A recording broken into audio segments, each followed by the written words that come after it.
ስሙን የማንጠቅሰው አንድ አሰልጣኝ ብዙ ገንዘቦችን እንደሚቀባበል ሰማ። 1.5 ካላስቀመጥ ኔቨር አትገባ። 1.5 ሚሊዮን 1.5 ድርድር በቃ ዝም ብለህ እንትና አታስበዋል።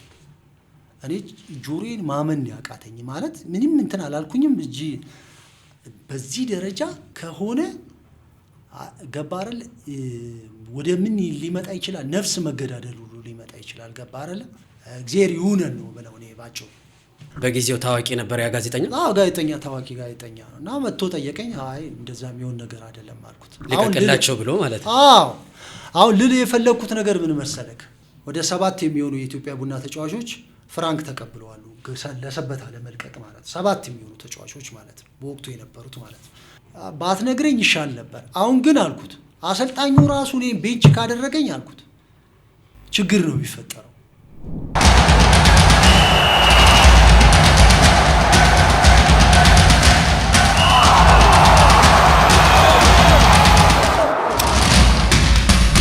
ጤና ይስጥልኝ ክቡራትና ክቡራን፣ ይህ 7ኛ ፖድካስት ነው።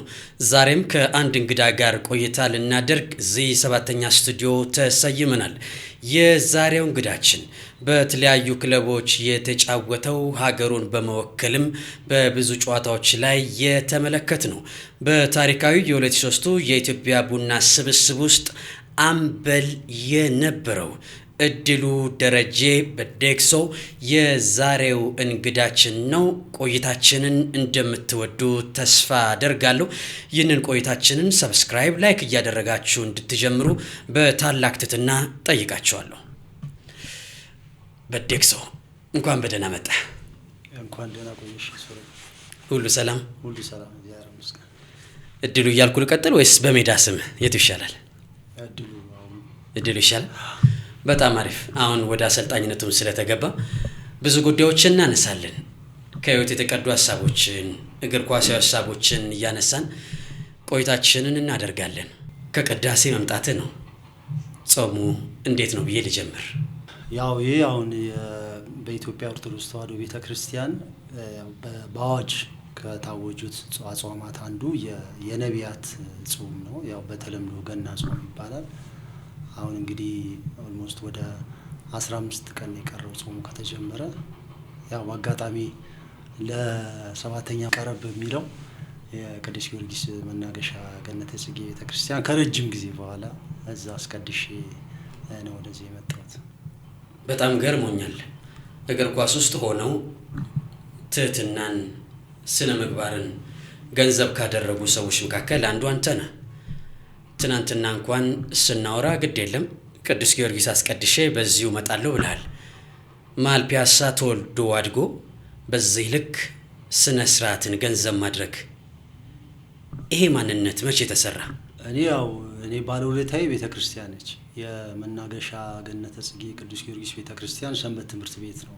ያው በአብዛኛው ላይፌን ህይወቴን አሁን ያለኝን ማንነት እንዳውቅ ያደረገ የሀገር ፍቅር፣ እምነትን፣ ታሪክን እንዳውቅ ያደረገችኝ ሰንበት ትምህርት ቤት ቤተ ክርስቲያን ነች እና ያው እሷን ካወቅኩ በኋላ በደንብ በተምሮ ማስተማር በሚባለው ፕሮግራም ላይ ተምሬ ያው ቤተ ክርስቲያንም ተወሰነ መልኩ አገልግያለሁ።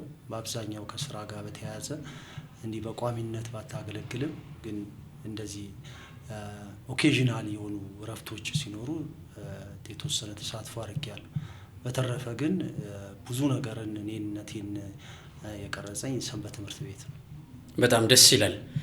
እድሉ ደረጀ በሁለት መልኩ በሁለት ቦታ የተሳለ ሰይፍን ይመስላል። እኔ በመንፈሳዊ ቀደም ሲል የገለጽከው፣ በዓለማዊ ደግሞ አካዳሚሻን ከሚባሉ እግር ኳሱ አካባቢ ካሉ ሰዎች መካከል አንዱ አንተ ነህ። ለመዳረሻችን እንዲሆነን ለ7ኛ ፖድካስት ቤተሰቦች አሰልጣኝ እድሉ ደረጀ በአካዳሚክሱ እስከየት ድረስ ተማሪ የሚለውን እስኪ በተወሰነ መልኩ አጫውተን። ያው የመጀመሪያ ዲግሪን በማኔጅመንት ነው ያገኘሁት አዲስ አበባ ዩኒቨርሲቲ በኢኮኖሚክስ እና ቢዝነስ ፋክልቲ የ2003 የኢትዮጵያ ቡና ሻምፒዮን ሲሆን የዛን ጊዜ ነው የመጀመሪያ ዲግሪን ያገኘሁት። ኳስ ካቆምኩ በኋላ ደግሞ በኮተቤ ሜትሮፖሊታን ዩኒቨርሲቲ የኤምኤስሲ ስፖርት ማኔጅመንት የማስተርስ ዲግሪን ይዣለሁ። በአካዳሚክ ያለኝ ይሄ ነው። በጣም ደስ ይላል። በአካዳሚክሱ በዚህ ልክ እግር ኳስ ውስጥ ያለ ሰው ይሄን ያህል መንገድ ሲጓዝ ትልቅ ስኬት ነው ብዬ አስባለሁ። እድሉ ወደ ኋላ መለስ እንበል እስኪ። የተጫዋችነት ዘመንን በተወሰነ መልኩ እናንሳ። በታክል ኳስ ተቀብሎ በታክል ኳስ የሚያቀብል ተጫዋች ይሉሃል። ምን አይነት ተጫዋች ነበርክ? ሜዳ ላይ ነበረን? እስኪ ወደ ኋላ መለስ ብለን በትዝታ አጫውተኝ እስኪ። ያው በተለያዩ ቦታዎች ላይ ተጫውቻለሁ። በተለይ ሰፈር ውስጥ ስጫወት አሁን 4 ቁጥር ቦታ በፊት የሚባለው አሁን ዲፌንሲቭ ሚድፊልደር፣ በአጥቂነት ቦታ እንዲህ ኮከብ ተጫዋች ተብዬ ኮከብ ጎል አግቢ ተብዬ የተሸለምኳቸው ጊዜዎች ነበሩ። መብራት ኃይል ለመጀመሪያ ጊዜ የ1990 ክለብ ስገባ ብዙ ምርጫዎች ላይ ያለፍኩት አሁን ዊንግ ባክ ዊንገርስ የሚባሉት ማለት ነው።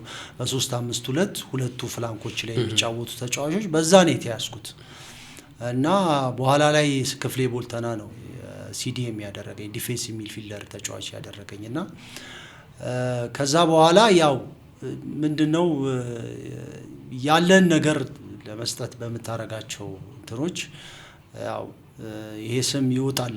ታክል ያው አግጃ ዙሪት ለመጀመሪያ ጊዜ ጋዜጠኛ ማርኮስ ኤልያስ ነው እንደዚህ እንትን ላይ ተናገረው አስተውሳለሁ። እና ብዙውን ጊዜ ስልጠናው ይመስለኛል እኔን ወደዛ እንዲሄድ ያደረገኝ እንጂ መጀመሪያ ሲጫወት የሚያቆኝ በፊት እና አንዋር ሲራጅ፣ አንዋር ያሲን የነበሩበት ኤልያስ ጁዋር የነበሩበት ዘመን ላይ ነው ኤልፓ ዋናው ቲም ያደግኩትና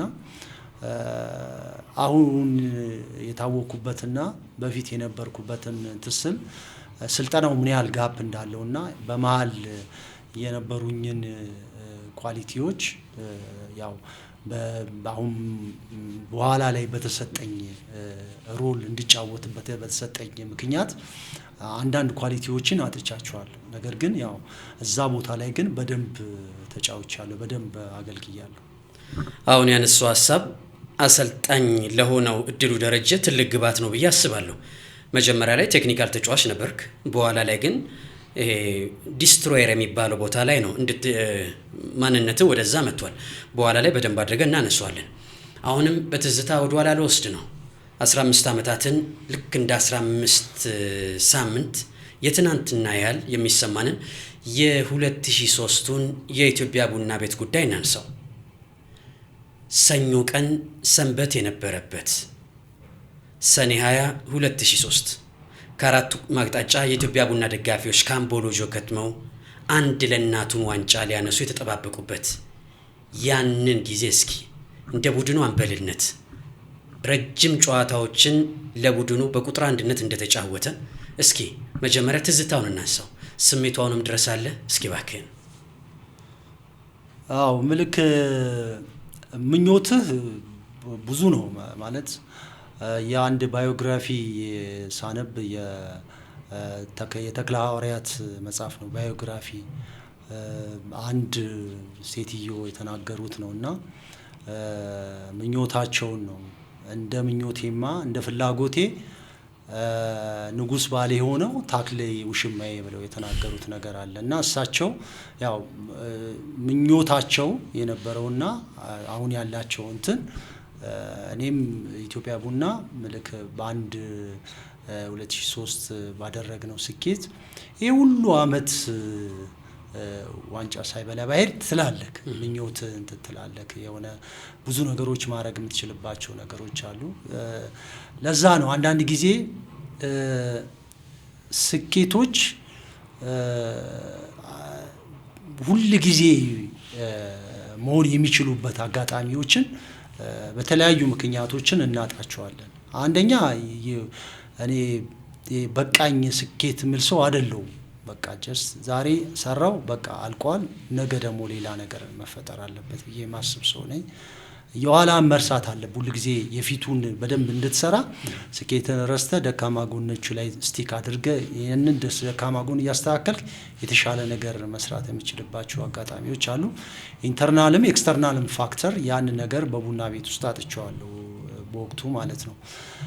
ግን ያው ትልቅ ነገር ነው ማለት እኔ አሁን በራሴ ፐርሰናሊ ያ በኢትዮጵያ ቡና ያለኝ ፋሚሊ እንደ በቃ በብዙ ነገሮች ይንጸባረቁባል። በብዙ ነገር ታገኘዋለህ በላይፍ በህይወት ማለት ነው። በብዙ አጋጣሚዎች ማለት ነው የሚከተል ነገር ነው። አሁን ራሴን ማውጣበት ደረጃ አይደለም ወይ በቃ የትም ወሬቨር ቢሆንም ከኢትዮጵያ ቡና ጋር ያለኝ አታችመንት ሳላቀው በኔ እንትን ሳይሆን በቃ ቤተሰባዊ ሆኗል። ሳላቀው ይሄን ነገር እኔ ካልኩሌት አድርጌ ወይ ምናምን አይደለም ጀስት እንደዛ አይነት ደረጃ ደርሷል። ግን ስኬቱ ትልቅ ሆኖ አይደለም ከባረለ እንደ ትልቅ ቲም እንደ እንትን የመጀመሪያም ስለሆነ ሊሆን ይችላል ማለት ነደጉ ደበቡን ካየ ማለት ብዙ ነገር አታወራም ከባረለ ፍላጎቴን ምኞቴን ነው እየገለጽኩ ይላል። እንደዛ አይነት ሰው አይደለም ማለት በዛ ደረጃ በአንድ ዋንጫ ኢትዮጵያ ቡናን በሚያክል ትልቅ ቲም በጣም በትልቅ ደጋፊዎች ያለ ቡድን የ15 አመቱን አስታውሰክ ብዙ ሚዲያዎች ካየ የውጭ ሚዲያዎች ምናምን ይቀርባሉ። እንግሊዞች 1966ቱን የዓለም ዋንጫ ሁሌ ያነሱታል። ከባር እንደዛ መሆን አለበት ብዬ አላስብም። ግን ታሪክ ነው እኛ የመጀመሪያ ስለሆንን እንደገና ደግሞ ከዛ በፊትም ከዛ በኋላም ብዙ ነገሮች ኢትዮጵያ ቡና ዋንጫ ማይበላባቸው የኤክስተርናል ፋክተሮች ስለነበሩ እነዛ ስታስብ ያው የተወሰነ ነገር ኩራት ይሰማሃል። ነገር ግን ብዙ መስራት እንችል ነበር ብዬ አስባለሁ። በጣም አሪፍ። ባለፈው ተስፋዬ በቀለ ጃምቦ መጥቶ ስላንተ ሲናገር በመርፌ በመድኃኒት ብዙ አገልግሎት ሰጥቶናል ማስነጠስ እንኳን አይችልም ብሎ ነበር። ከፈረሱ አፍ እንዲሉ አበው እስኪ በዛ የ2003 ረጅሙ ደቂቃ የተጫወትከው ሜዳ ላይ ቆየው አንተ ነህ። ምን ያህል ዋጋ ለኢትዮጵያ ቡና ከፈልክ? ያው ምልክ እኔ ብዙ ነገሮች አይጸጽቱኝ። አሁን እኔ ከኦልሞስት ወደ 13 አመት በኋላ ነው በሽታዬንም ያወቅኩት።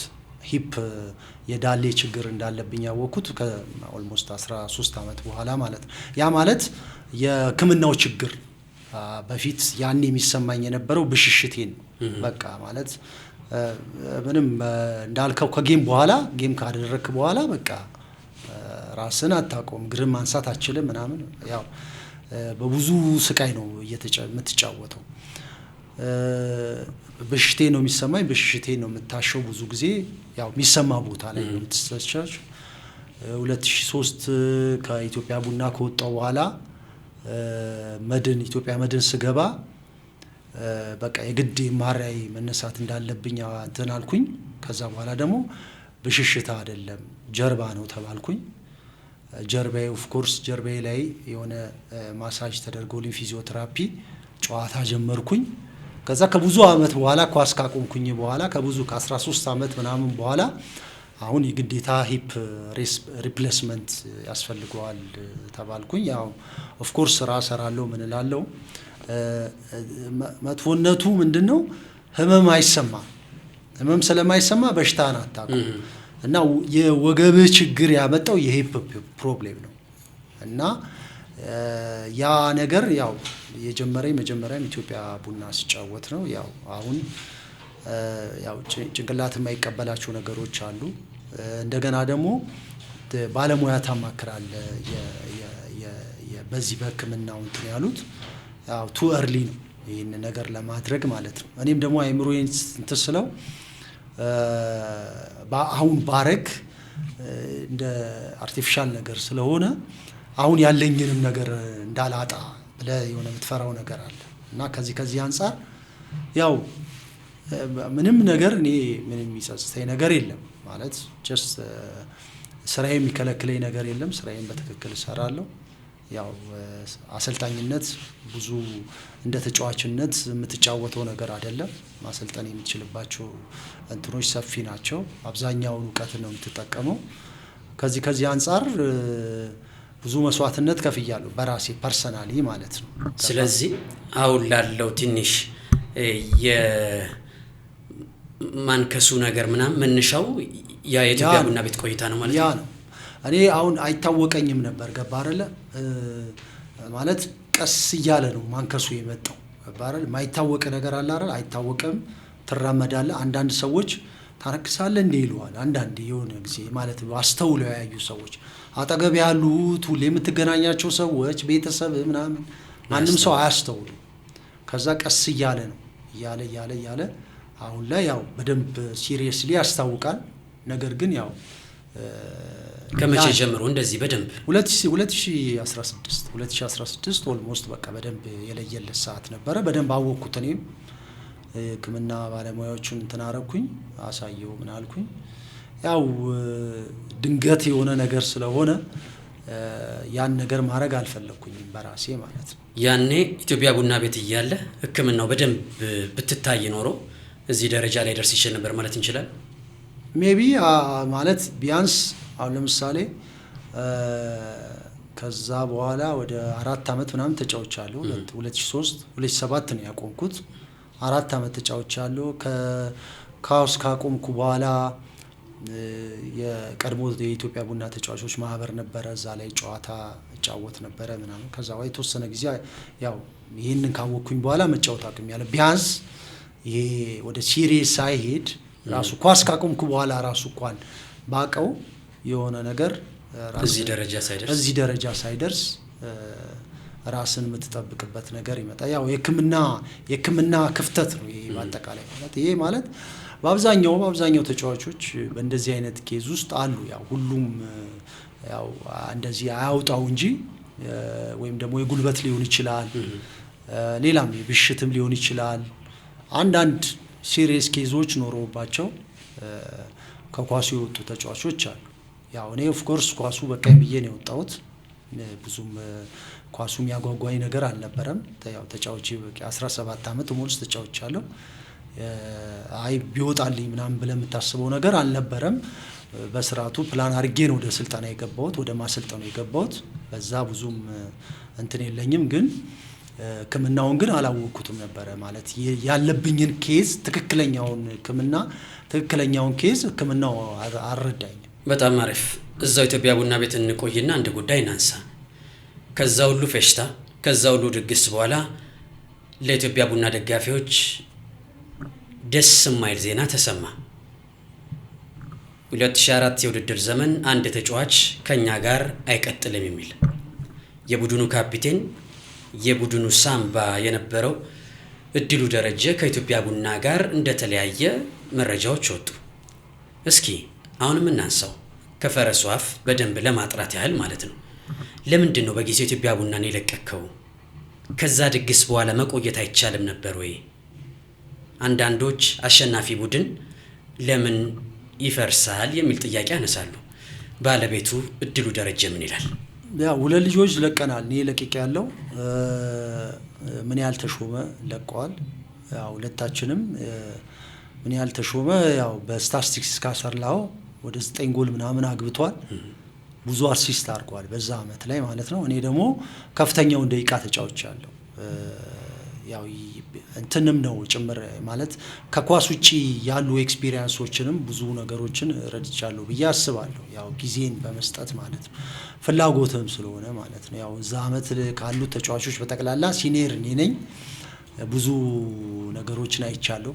ከዛ በፊት በነበሩት አመታት መጣላቱንም አንዳንድ ጊዜ መጨቃጨቁንም ከአሰልጣኝ ጋራ ከተጫዋቾች ጋራ ብዙ ነገሮች ብቻ አይናችን ላይ እየደረሰ ኦልሞስት 6 አመት አንዴ ብቻ ነው ሶስተኛ የወጣ ነው። ሌላውን ሁለተኛ ነው። ያው 2003 ሻምፒዮን ነው እና ቡና ቤት ደደቢት የመጣ ጊዜ 2002 ላይ የዛኔ ነው ሶስተኛ የወጣ ነው እንጂ ኦልሞስት ሁለተኛ ነው የምንወጣው በአብዛኛው ማለት ነው። ተቀራራቢ ነጥብ ይዘን ነው ሻምፒዮንነቱ የምናጣው የነበረው ማለት ነው። ከዛ አንጻር ልምድ ትወስዳለህ። ስህተቶች ምንድናቸው ምናምን እነዛ ነገር የሆነ ነገር ስታይ የምትቀርፋቸው ነገሮች አሉ። አሰልጣኝ ጋራ ታወራለህ፣ መፍትሄ ሀሳብ ታመጣለህ። እንደገና ደግሞ ተጫዋቾች ይነግሩሃል፣ ገሌና ገሌ እንደዚህ ሆነዋል ይለዋል፣ ትከታተላለህ። እንደገና መጥፎ ባህሪ ያላቸው ልጆች አሉ፣ ያው ወጣትነት የሚያጠቃቸው ምናምን አዳዲስ ተጫዋቾች የገቡ አሉ። ያው እኛ ያንን አልፈነዋል። ያው ሰው ሁሉ የሚያደንቅ ሰዓት አለ። ያ ሰዓት ደግሞ አልፈዋል። ለሱ አድቫይስ ታደርጋለህ፣ የሚጣሉን ካሉ ታስታርቃለህ።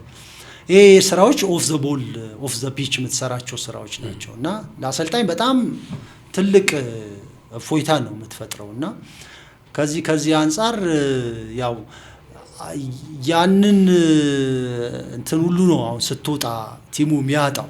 እንደዚህ አይነት ተጫዋች ዝም ብለህ በአንድ ጊዜ ያጣ እድሉን ቶ እንደዚህ አይነት ተጫዋች በቲሜ ውስጥ ካለ ሁለቴ ሶስቴ ያስባል። በቃ በጣም እጠነቀቃለሁ። ለምን ብዙ ነገሮች አለ አንተ እንትን ባትል ባይናገር ቅሬታ ይኖረዋል። ከባረል አሁን ለምሳሌ ባለፈው ሳምንት ጃምቦ ሲያነሳ ይበለው የሚለው ተጫዋች ያየው ነገር ነው። ገባ አይደለም? እዛ ጋራ ይበለው የሚለው አንዳንድ ጊዜ ጀስቲስ ራሱ በሰዎች አይምሮ ላይ እንደዚህ ለምን አልሆነም ብለው የሚታሰባለ እና ለምሳሌ ብዙ ነገሮችን ሳይኮሎጂካሊ ተጫዋቾቹ ላይ የሚጋባ ነገር አለ። አንተ ኢቭን ከአሰልጣኙ በወቅቱ ከነበረው አሰልጣኙ ውበቱ አባተ በላይ እኔ ቲም ውስጥ ብዙ ቆይቻል። ገባ አይደል? የቲሙን ባህል የታምር አውቃለሁ ማለት አይደለም። ገባ አይደል? ጀስ እዛ ግን ቆይቻል። ብዙ ነገሮች አሉ። ደጋፊ ጋራ ተሰሚነት አለ። ገባ አይደል? በብዙ ነገር ሰዎች ብቻ ያው ያለህን እንጂ የሌለህን ነገር እንትን አይሉ ማለት ቡና ቤት ውስጥ ጥሩ ካልተጫወክ በደንብ ትሰደባለህ። በደንብ ነው ጥግብ ነው የምትለው። በቃ ማለት ማንም ተጫዋች ሁሉም ተሰድቧል። ገባረ ያንን በሳምንት ውስጥ የማስተካከል ያለ ማስተካከል ያንን የመሸከም ያለ መሸከም ነገር ነው እንጂ በደንብ ትችቱንም በደንብ መቀበል እንችላለን። ገባር አሁን ለምሳሌ ውበቱ አባተን ብታየው ልክ የሆነ የዛ 2004 ላይ ሽንፈት ሲመጣ ለቅቅ ያለው ምናምን ብሎ እንደውም ተመልሶ መጥቷል። በቃ ወጥቻለሁ ብሎ ተደጋፊ ምናምን እንትን ብሎ ይሄ የመሸከም ያለ መሸከም እንትን ገባረ ቲም ውስጥ ያለ በራስ ያለ እንትን ነው። ያንን ነገር አሁን ለምሳሌ እኔ 100 ጊዜ በተጫዋችነት አይቼው ሊሆን ይችላል። ገባ አይደለም 6 አመት ሲጫወት ብዙ ጊዜ ፐርፎርም ካላደረክ ትተቻለህ። እንደገና ደግሞ ስትደነቅም ልክ ያስፈልጋል። አይ ይሄ ይበዛብኛል፣ ስለዚህ እኔ እዚህ ጋር ነኝ። ስትተችም እንደዛው ተመሳሳይ የሆነ ቦታ ላይ ለማስተካከል ጥረት ታረጋለህ። ራስህንም ከፍ አታረግም፣ ዝቅም አታረግም። ሁሌ እዛ እንትን ውስጥ ሆናለህ እና ያን ለአሰልጣኙም ለቲሙ አጠቃላይ እዛ ጋር ላለው ነገር ሚዲያ ላይ መውጣቱ አይ ቲንክ እኔ ማለት አሁን ዛሬ ቁጭ ብዬ አናላይዝ ሳረገው ይሄንን ነገር በቅርቡ መሐመድ ሳላ በሊቨርፑል ላይ የተፈጠረው ነገር ኤነሪ የሰጠውን ነገር ስሰማ ያንን ነገር ለምን መጀመሪያ ፓብሊክ ከማውጣው እዛ ጋራ በቃ ነበሩ ሰዎች ከባረ ኃላፊዎች ለምሳሌ እንደ መቶ አለቃ ነበሩ፣ ፕሬዝዳንቱ ኤልያስ ነበረ፣ ደጋፊ ማህበር ሰዎች ነበሩ ምናምን በዛ መንገድ በባህላዊ መንገድ ሚዲያ ላይ ሳይወጣ በዛ ሊፈታ ይችል ነበር። ያ ነገር እንተ ከመውጣቱ ምናምን ብለክ ራስን እዚህ ጋራ የሆነ ራስን ክሪቲሳይዝ ታረጋለህ። የኔ ሚስቴክ ያ ነገር በዚህ መንገድ ቢሆን እዛ ደረጃ ላይ ደርስ ይችላል ብዬ አስባለሁ፣ ራሴን አናላይዝ አድርግ ማለት ነው። ከዛ ውጪ ግን ፋክት ነበሩ። በቃ ማለት በትክክል እኔ አሁን የኔና የውበቱ መጀመሪያ መነሾ የፊንጫ ጨዋታ ሄድን የግጭታቸው ማለት ነው። አዎ ማለት በቃ እሱ ላይ የተፈጠረው ስሜት ማለት ነው። እሱ ላይ ነው ማለት ባይዘው እኔ ማለት ነው እኔ ፐርሰናሊ ማለት በእውነት ነው መነግር እውነቴን ነው መነግር እኔ ሀቅ ነው መነግር በእውነት ነው መነግር ይሄን ነገር አባታችሁ ሆይ ስንጸልይ ኃጢአታችን እኛም የበደሉን ይቅር እንደምንል የኛም በደል ይቅር በለን ይላል። ብዙ ጊዜ ነገር አልይዝም ረስቼዋለሁ ማለት እዛ ቦታ እናገራለሁ እረሳዋለሁ። ግን ያጋጠመኝ ሰውዬ የነበረው አሰልጣኝ እንደዛ ሚረሳ አልነበረ። ሚረሳ ሳይሆን ማለት መጥፎ ነገር ተናግሬ ምናምን አይደለም የሱ ኢንተርፕሪቴሽን ማለት ነው። ቢንጫ ላይ ሄድን። ከዛ በኋላ ስንመጣ ፕሪማች ላይ ከአፍተር ፖስት ማች ለምን አልገባውም ብዬ ጠየቅኩት። ሀሳቡን ገለጠልኝ። እዛ አንዳንድ ነገሮችን ተናገረን።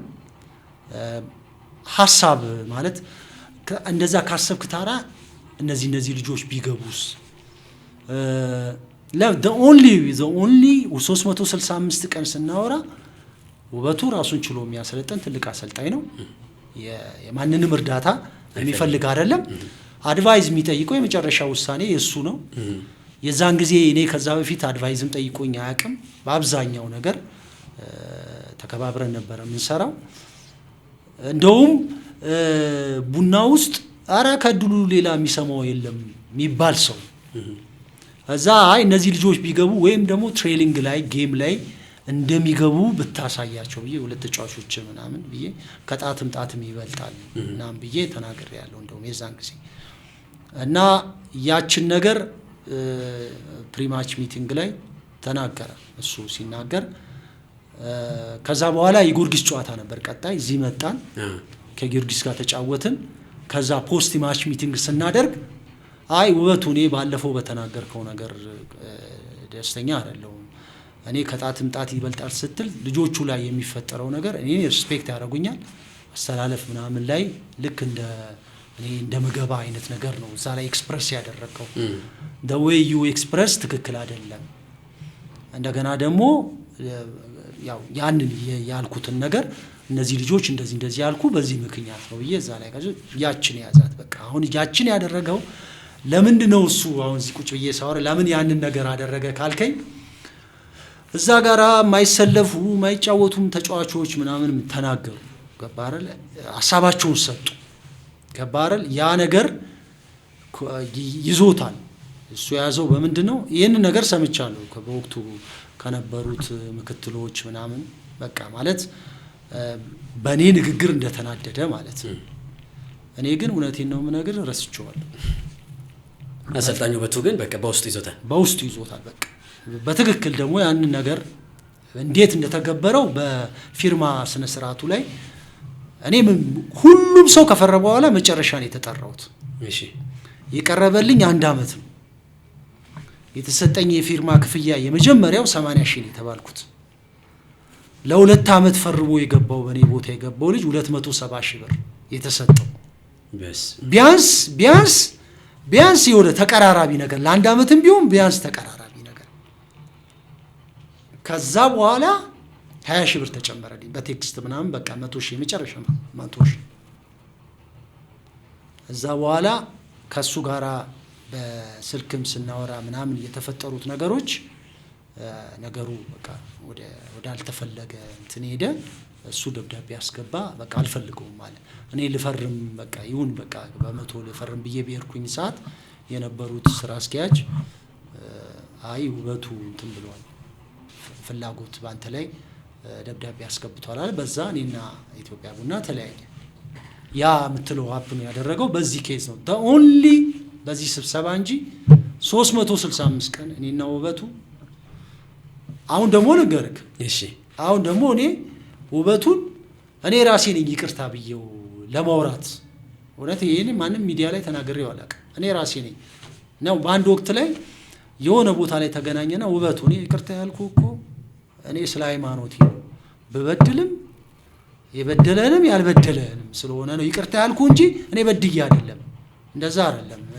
ጀስት በቃ እኔ አንተ ጋራ ለማውራት ውስጤ ምንም ነገር ማስቀመጥ ስለማልፈልግ አንተ የተከበርክ ሰው ነህ፣ ብዙ ነገር ሰርተሃል። እኔ እና አንተ ግን እንደዚህ ትልቅ ታሪክ ሰርተናል። በእንደዚህ አይነት መልኩ መሄድ የለብንም። አሁን ወጣት ቡድን የኢትዮጵያ ወጣት ቡድን ይዤ ውበቱን ጠርቼ ነው ልጆቹን ኢንካሬጅ እንዲያደርግልኝ አንዳንድ ነገሮች እንዲነግርልኝ ጠርቼ ነው እንትን ያደረኩት።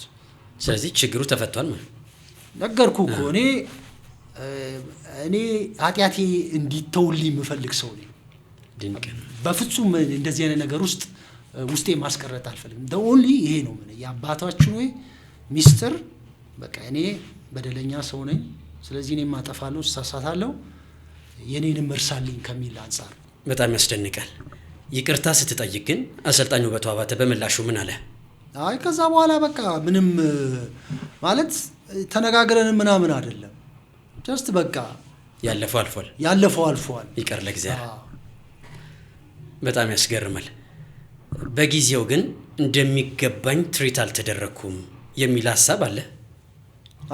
ይሄ ማለት ይሄ ማለት ይሄ እኮ በቃ ማለት ብዙ ነገሮች መመለስ ስለማልፈልግ ነው እንጂ ማለት ራሱ ስታስበው አንድ ተጫዋች ስታመጣ ከሌላ ክለብ ስታቱስ ነው አይደል? ቤስ ተጫወተ ለኔ ቲም ቢመጣ ይጠቅማል፣ እዛ ቲም ጥሩ ፐርፎርም አድርጓል ብለህ ነው አይደል የምታመጣው በደንብ። እና ቤት ያለ ሰው ደግሞ ፐርፎርም ያደረገ ሰው ትሪት ማድረግ አለብህ አይደል? ያውም ደግሞ ዋንጫ ያመጣ ሰው ባረለ ዋንጫ አምጥተሃል። በቃ ሃይስት የሀገሪቱን ፕሪሚየር ሊግ ዋንጫ ያመጣ ሰው መጠበቅ አለብህ። በምንም ብለህ ብቻ አስደስተህ መጠበቅ አለብህ። ያ መጠበቅ አይደለም አሊስት የሆነ ተመጣጣኝ ነገር አልተደረገ። ከዛ ሁሉ አልፎ ደግሞ ተገፍተሃል። በቃ ማለት መጀመሪያ በሩ የተቆለፈው ከአሰልጣኙ እንጂ ከኔ አይደለም። ከዛ ወጣው እንደውም መውጣቴ እና የነበረው ነገር ቲም እንዳላገኝ ነው ያደረገኝ። ከወጣው በኋላ ነው ብዙ ነገሮች የኢትዮጵያ እግር ኳስ በዚህ ደረጃ ኦልሞስት አስራት ኃይሌ መድን ያስገባኝ ነፍሱን ይማረውና ብሔራዊ ሊግ ስለነበረ ነው። እና አስራትም ይህንን ነገር 2 ዓመት ምናምን አቁሞ ነበረ እግር ኳስ ምናምን ቤቱ ነበረ። ከዛ ከቤቱ መጥቶ ነው መድን የያዘው። ምናልባት አሰልጣኝ አስራትን ቢሰማ ምናልባት ላልገባ እችል ነበረ። በቃ እንዳለ የፕሪሚየር ሊግ አሰልጣኞች በጠቅላላ ይሄን ደግሞ ከአንድ አሰልጣኝ ነው የሰማሁት። በእንደዚህ አይነት መልኩ መውጣት አልነበረብን። ከዛ እየገባረ ለእንትን ከዛ ፕሪሚየር ሊግ ሃይስት ታይም የተጫወተ በፕሪሚየር ሊጉ ባይዘው በፕሪሚየር ሊጉ ነው። በዛ አመት በፕሪሚየር ሊጉ ከፍተኛውን ደቂቃ ተጫውቻለሁ። በፕሪሚየር ሊጉ ነው ማለት። በዛ አመት ግን ቲም አጥቼ መድን ሱፐር ሊግ ወጥቼ በዛው አመት ያው አሳደግ ነው ፕሪሚየር ሊግ ገባን። ሁለተኛው አመት ላይ ፕሪሚየር ሊግ ተጫወትኩ እና ይሄ ፌር አይደለም። ከዛ ያ ኮንሲኩዌንስ እዚህ ጋር ያለው ኮንሲኩዌንስ እንደገና ድጋሚ ከወጣው በኋላ ተከትሎኛል። ከዛ በኋላም በላይፍ ይከተላል። በቃ ከባረል አሰልጣኞች አይፈልጉ አረ ጎመን በጤና ነው ሚልክ። ከዛ በኋላ ያው ለሎንግ ተርም ማሰብ ጀመርኩ። እዚህ ጋር ያለው ነገር ብዙ እንደማልቀጠል ምናምን ሲገባኝ ወደ ሪታየርድ ማድረግ ወደ ስልጠናው የመግባት ነገር እንዴት ነው ራሴን ላስቀጥል የምችለው ኢንዱስትሪ ውስጥ እንዴት ነው መቆየት የሚችለው ነገር ማሰብ ጀመርኩኝና ወደ ስልጠናው ገባሁ። ለመልካም ነገር ብዙ ጊዜ አይተባበሩም የሚባሉ የኢትዮጵያ እግር ኳስ አሰልጣኞች ከኢትዮጵያ ቡና ቤት መውጣትን ተከትሎ ማመጻቸው አሁን ላይ ሆነ ስታዩ በምን ልክ ይጎዳል? ሻምፒዮን ከሆነ ቲም አምበል የሆነ ተጫዋች ረጅም ደቂቃ የተጫወተ ተጫዋች በአመቱ ክለብ አልባ ነው ሲባል በምን ልክ ነው አይምሮን የሚጎዳው? ብዙ ነገር እኮ ነው የሚያሳጣ። ገባ አይደል? አሁን አንተ በአንድ ቲም ውስጥ ሻምፒዮን ሆነ ጥሩ ፐርፎርም አድርገህ ናሽናል ቲም አስቡ። ናሽናል ቲም ሀገር መወከል እዛን ጊዜ እንግዲህ 2003 2004 ነው እንግዲህ ማጣሪያ የአፍሪካ ዋንጫ ማጣሪያ 2005 ያለፈው ቲም ማጣሪያው 2004 ነው የተጀመረው። እዛን ጊዜ እንግዲህ ያንን ቦታ ታጣለ፣ ሀገር የምታገለግልበት ነገር እድሎችን ታጣለ። ያው ስኬቶችን ታጣለ። ድጋሚ አሁን ለምሳሌ ቲሙ ላይ ብትቆይ ድጋሚ ዋንጫ የማግኘት እድልን ታጣለ። ለምን ስብስቡ ላይ የተወሰኑ ደግሞ ተሻሉ ተብሎ የተባሉ ተጫዋቾች የተጨመሩበት ነው። ኢንተርናሽናል ጨዋታዎች ኢትዮጵያ ቡና በአፍሪካ መድረክ ላይ ተሳትፏል። ያንን እድል አጥቻለሁ። በቡና ማሊያ ኢንተርናሽናል ጌም የማድረግ እድልን አጥቻለሁ። ገባር እነዚህ በህይወት ያው ላክ ያደረካቸው ነገሮች ናቸውና አንዳንድ ጊዜ ምን አለ መሰለክ እኔ ሁሉ ጊዜ በህይወቴ እግዚአብሔር የፈቀደው ነገር እንደሚመጣ ስለማቅ ብዙ እንትን አይደለም ትክክል ነኝ ትክክል አይደለም ቀደም ነግሬያለሁ ስህተቴ ለምሳሌ ይሳሳ እንዲህ ቢሆን አሪፍ ነበር ብዬ ራሴን ክሪቲሳይዝ ያረኩባቸው ነገሮች አሉ ይሄ ማለት ሰውን ጎድቼ አይደለም የገሌን ጎድቼም ብዬ ወይም ደግሞ ሁለት ሆኖ መናገርም አሁን የግሩፒንግ ምናምን ነገር ላይ የለውበት በቃ ብቻዬን ቆማለሁ ለመናገር የራሴን ሐሳብ ለመግለጽ እሞክራለሁ በዛ ውስጥ እንደ ሰው ተሳሳታለህ ራስን የምታረምበት እድል ነው ያንን አናላይዝ አድርገህ ነገር ስህተት እንዳሰራ ትጠነቀቃለህ ሰዎችን በተለይ ደግሞ አሁን እሱን ኢሪቴት እንዳደረግ የሚገባ ነገር አለ ኦኬ አፕሮቾችን እንትን ማድረግ ለምሳሌ ያው ሰንበት ትምህርት ቤት ስለተማርኩ የመጽሐፍ ቅዱስ ጥናት ላይ ደስ የሚለኝ ታሪክ አለ የቅዱስ ጴጥሮስና የቅዱስ ጳውሎስ ታሪክ ነውና የሐዋርያት ሥራ መጽሐፍ ላይ ነው የተጻፈውና አንድ ከተማ ገቡ ሁለቱ እና ቀድሞ የገባው ቅዱስ ጴጥሮስ ነበርና በዛ ላይ ቅዱስ ጴጥሮስ እንደገባ ክርስትናን ተቀበሉ እያለ የከተማውን ሰው ይሰብካል ከዛ ያን ነገር የሰሙት የመንግስት አስተዳዳሪዎች ነገስታቱ ቅዱስ ጴጥሮስን ያስሩታል ዴን ቅዱስ ጳውሎስ ደግሞ ቅዱስ ጴጥሮስ በገባበት አፕሮች ለመግባት አልፈለገም እና እዛ ከተማ ገብቶ የንጉሱ ጴጥሮስ መታሰሩን ሲሰማ እንደውም ጴጥሮስን እየተቃወመ ይሰብክ ጀመረ እና መጨረሻ ላይ ግን ወደ ንጉሱ ነው መቅረብ የፈለገው ቅዱስ ጳውሎስ አሁን ገብቶ ምንድነው ያደረገው እንደውም ቅዱስ ጴጥሮስ ቅዱስ ጳውሎስ ወደ በፊት ግብር ተመለስክን ብሎ ይጠይቀዋል በዛ በእንቱ ሊገሉት ባዘጋጁት ቅዱስ ጴጥሮስ ሊገደል በተዘጋጀበት ወቅት ማለት ከዛ እሱ ግን ለመቅረብ ነበር የፈለገው ከዛ በኋላ ምን ያደርጋል ግዴለም ይሄ እነዚህ ሲናገሩ ሰምቻለሁ እንደዚህ የታከመ በበሽታ ላይ የወደቀ ሰው ሲያስነሱ አይቻለሁ ስለዚህ የንጉሱ ልጅ ታማ ነበርና ምናልባት እስቲ አንድ ድንስጦ ያንተ ልጅ ከበሽታ ካዳናት ምናልባት ያዘው ነው ትክክለኛ ሊሆን ይችላል ብሎ ያንን ሰዓት ግን ቅዱስ ጳውሎስ ይጸልይ ነበር ይላል መጽሐፉ ላይ እግዚአብሔር ታምር እንዲሰራ ማለት ነው ከዛን ቅዱስ ጴጥሮስ በቅዱስ ጳውሎስ ጸሎት የንጉሱ ልጅ ቅዱስ ጴጥሮስ እንዳሻላት ንጉሱ ሲረዳ ጊዜ ቅዱስ ጴጥሮስን ይፈተዋል አሁን ሁለቱም የሄዱበት አፕሮች ይሄ ፊት ለፊት ነው የተጋጨው ቅዱስ ጳውሎስ ደግሞ በጥበብ ነው የገባው ግን ላስትሊ ኮንሲኩዌንሱ ምንድነው ውጤቱ ላይ አሁን አንዳንድ ጊዜ ራሴን ዝም ብዬ ተሳል በዚህ መንገድ ከመሄድ በዚህ መንገድ ብዬ ራሴን እንትን ማረግበት ነገር አለ ዋናው ነገር ላይ ሰዎች የምትፈልገውን ታርጌት ምታ እንጂ ሰዎች ተናጋሪ ነው እሱ እንደዚህ እውነት ይናገራል እንዲሉ መሆን የለበት እውነት ተናጋሪ ሆነ ዝም ብለ የምታበላሽ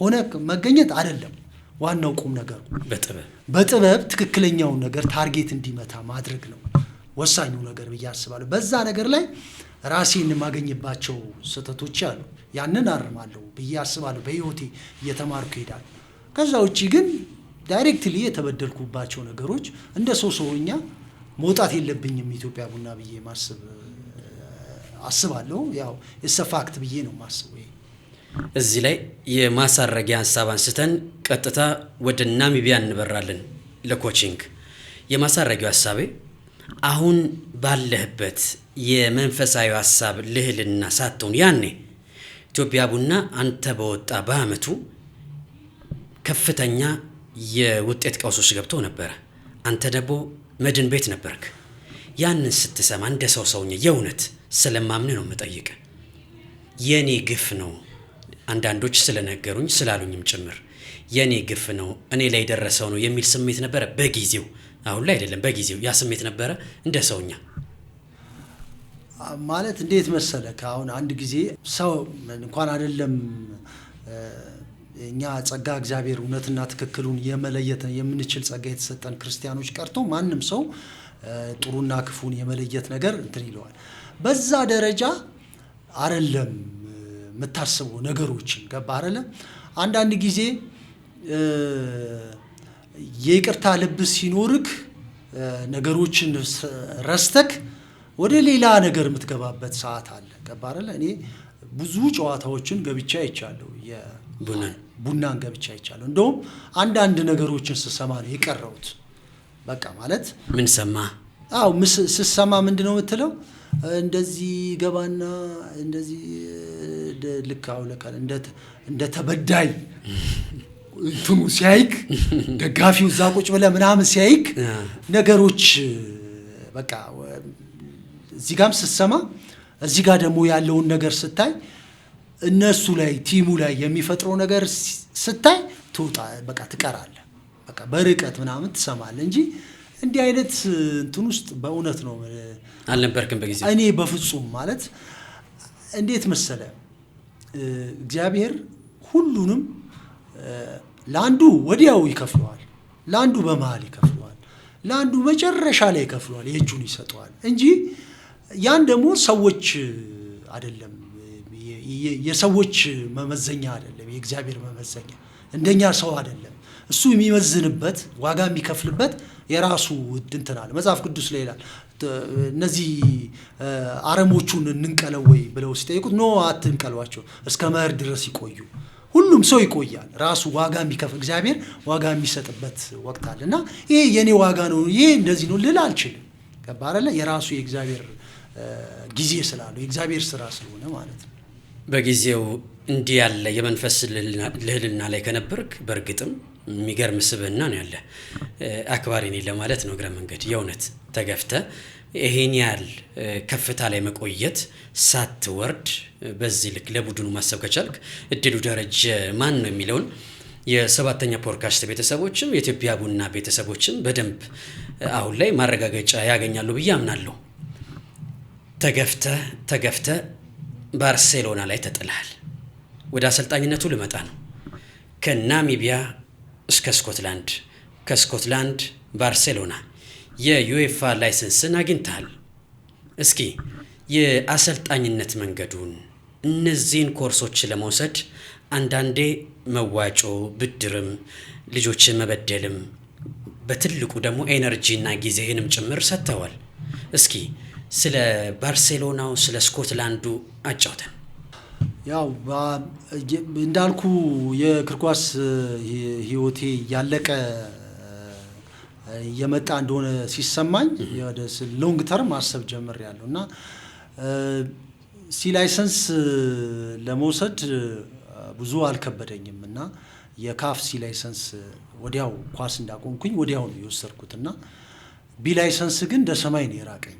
በቃ እንደ ሰማይ ማለት ትችላለህ። ኦልሞስት 10 ዓመት ነው የጠበቁት ቢ ላይሰንስ ለመውሰድ። አንደኛው ኬዝ የካፍ የራሱ ኬዝ ነው። ካፍ ልክ አዲስ ሲስተም ሲፈጥር አመድ ሲመጣ 3 ዓመት ዘግቶት ነበረ ላይሰንሲንግ ማለት ነው። ከዛ ውጪ ያው የኢትዮጵያ ውስጥ ባለፉት 8-9 ዓመታት ስልጠና የካፍ ላይሰንስ አልተሰጠም በተለያዩ ችግሮች ማለት ነው። እኔ ደግሞ ልክ 2007 ሲ ላይሰንስ 3 አቆም። ከዛ ቢ ላይሰንስ ናፈቀ መውሰድ አልቻልኩኝ። የሆነ ልወስድበት የሚችልበት ቢ ላይሰንስ ላይ 7 ቀን ተምሬ አንዳንድ ጊዜ የሆነ ነገር ይከተለኛል እንዴት እላለህ 7 ቀን ተምሬ በ8ኛው ቀን የፌዴሬሽኑ በወቅቱ የነበሩት ቴክኒክ ዳይሬክተር መውሰድ አትችልም ብለው 7 ቀን 7 ሳምንት ሲቀረኝ ማለት ነው። ለምን አይገባም ወዲያው በዛው አመት ነው የወሰድከዋል 2007 ነው። ምን ችግር አለው? እኔ ናሽናል ቲም ተጫውቻለሁ እንደ ኦብዘርቨር ማድረግ ይችላሉ። ገባ አይደለ? በቃ ዝም ብሎ ትምህርቱንም ለመውሰድ ይችላል። አትወስድም ማለት በወቅቱ ነበሩ ኢንስትራክተር አብርሃም መብራቱ፣ ኢንስትራክተር አብርሃም ተክለ ሃይማኖት ኮርስ የሚሰጡ የነበሩት ሰውነት ቢሻው፣ አሁን አሜሪካ የጠፋው ዳንኤል ኢንስትራክተር ዳንኤል እሱ እንግዲህ 7ቱን ቀን ኮርስ የሰጡን ማለት ነው። እዛ በ7ኛው ቀን ጌም ኦፍ ሎቭ ኦፍ ዘ ጌም ኮርስ ሊሰጡን አቶ በወቅቱ የነበሩት ቴክኒክ ዳይሬክተር አሁን ስም መጥቀስ አያስፈልግም አትወስድም ማለት አረ በቃ በሰው ኢንስትራክተሮቹን ጋራ ይሄ ነገር እንዴት ነው ምናምን ኦኬ ዝም ብዬ ወጣ። አሁን ያ ሲ ላይሰንስ ይዤ ብዙ ቦታ ተወዳድሬያለሁ። በመጀመሪያ ነው ዲስኳሊፋይ የምትሆነው። ከዛ በቃ እዚህ ጋራ የራስ የሆነ ነገር ተጫዋቾች ፊት ለመቆም ራስን አዘጋጅታል አካዳሚካሊ። የዛኔ እንትኑ ዲግሪው ነበረኝ ማስተርሱ ከዛ በኋላ ነው ያመጣሁት። እኔ ያላገኘሁትን ነገር ከኔ ፊት የሚቆሙ ተጫዋቾች ማግኘት አለባቸው ብዬ ማምነው የራስ ነገር አለ። የሆነ ክፍተቶችን ታያለ እየተጫወትክም ማለት ነው። መማር እንደምፈልግ በደንብ ራሴ ጭንቅላቴ ላይ አለ። ከዛ ይሄ ከዚህ ስወጣ ደግሞ እልህ ያዘኝ። በቃ ውጪ እጄ መማር እንዳለብኝ ወሰንኩኝና እጻጻፍ ነበረ። ዝም ብዬ ኮርሶችን አይ ነበረ። የባርሴሎናው ሳየው አንደኛ ዩዝ ዴቨሎፕመንት ኤክስፐርት ኮርስ ነው። ረጅም ጊዜ ነው። ክሬዲት አወሩም ስታየው 130 ክሬዲት አወር በጣም ብዙ ነው። ዲግሪ አሁን ስወስድ በ4 አመት ውስጥ 121 ክሬዲት አወር ነው። ይሄኛው በ40 ቀን ውስጥ 130 ክሬዲት አወር ነው። ረጅም ነው። እዛው ሄደ ነው ኤክስፖዠሩን አስበው። ባርሴሎና እዛው ሄደ ነው የምትማረው።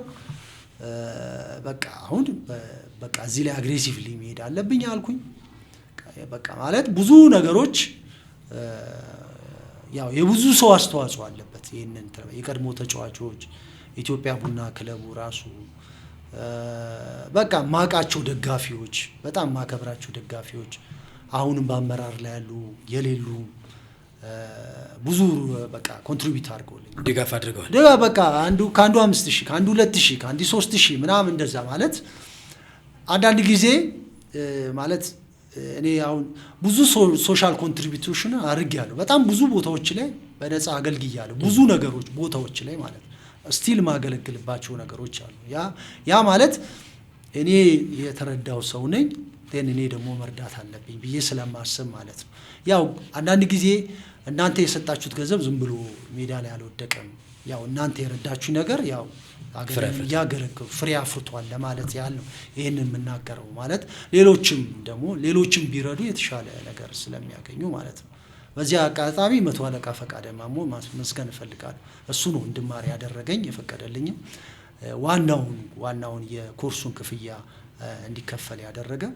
እንደውም ነግሮኝ ነበር የዛን ጊዜ ያስተማራቸውን ሰዎች እሱ ልቆ ያስተማራቸውን ሰዎች ችግር የለውም ተማር ብሎ የረዳኝ በዚህ አጋጣሚ ማመስገን እፈልጋለሁ።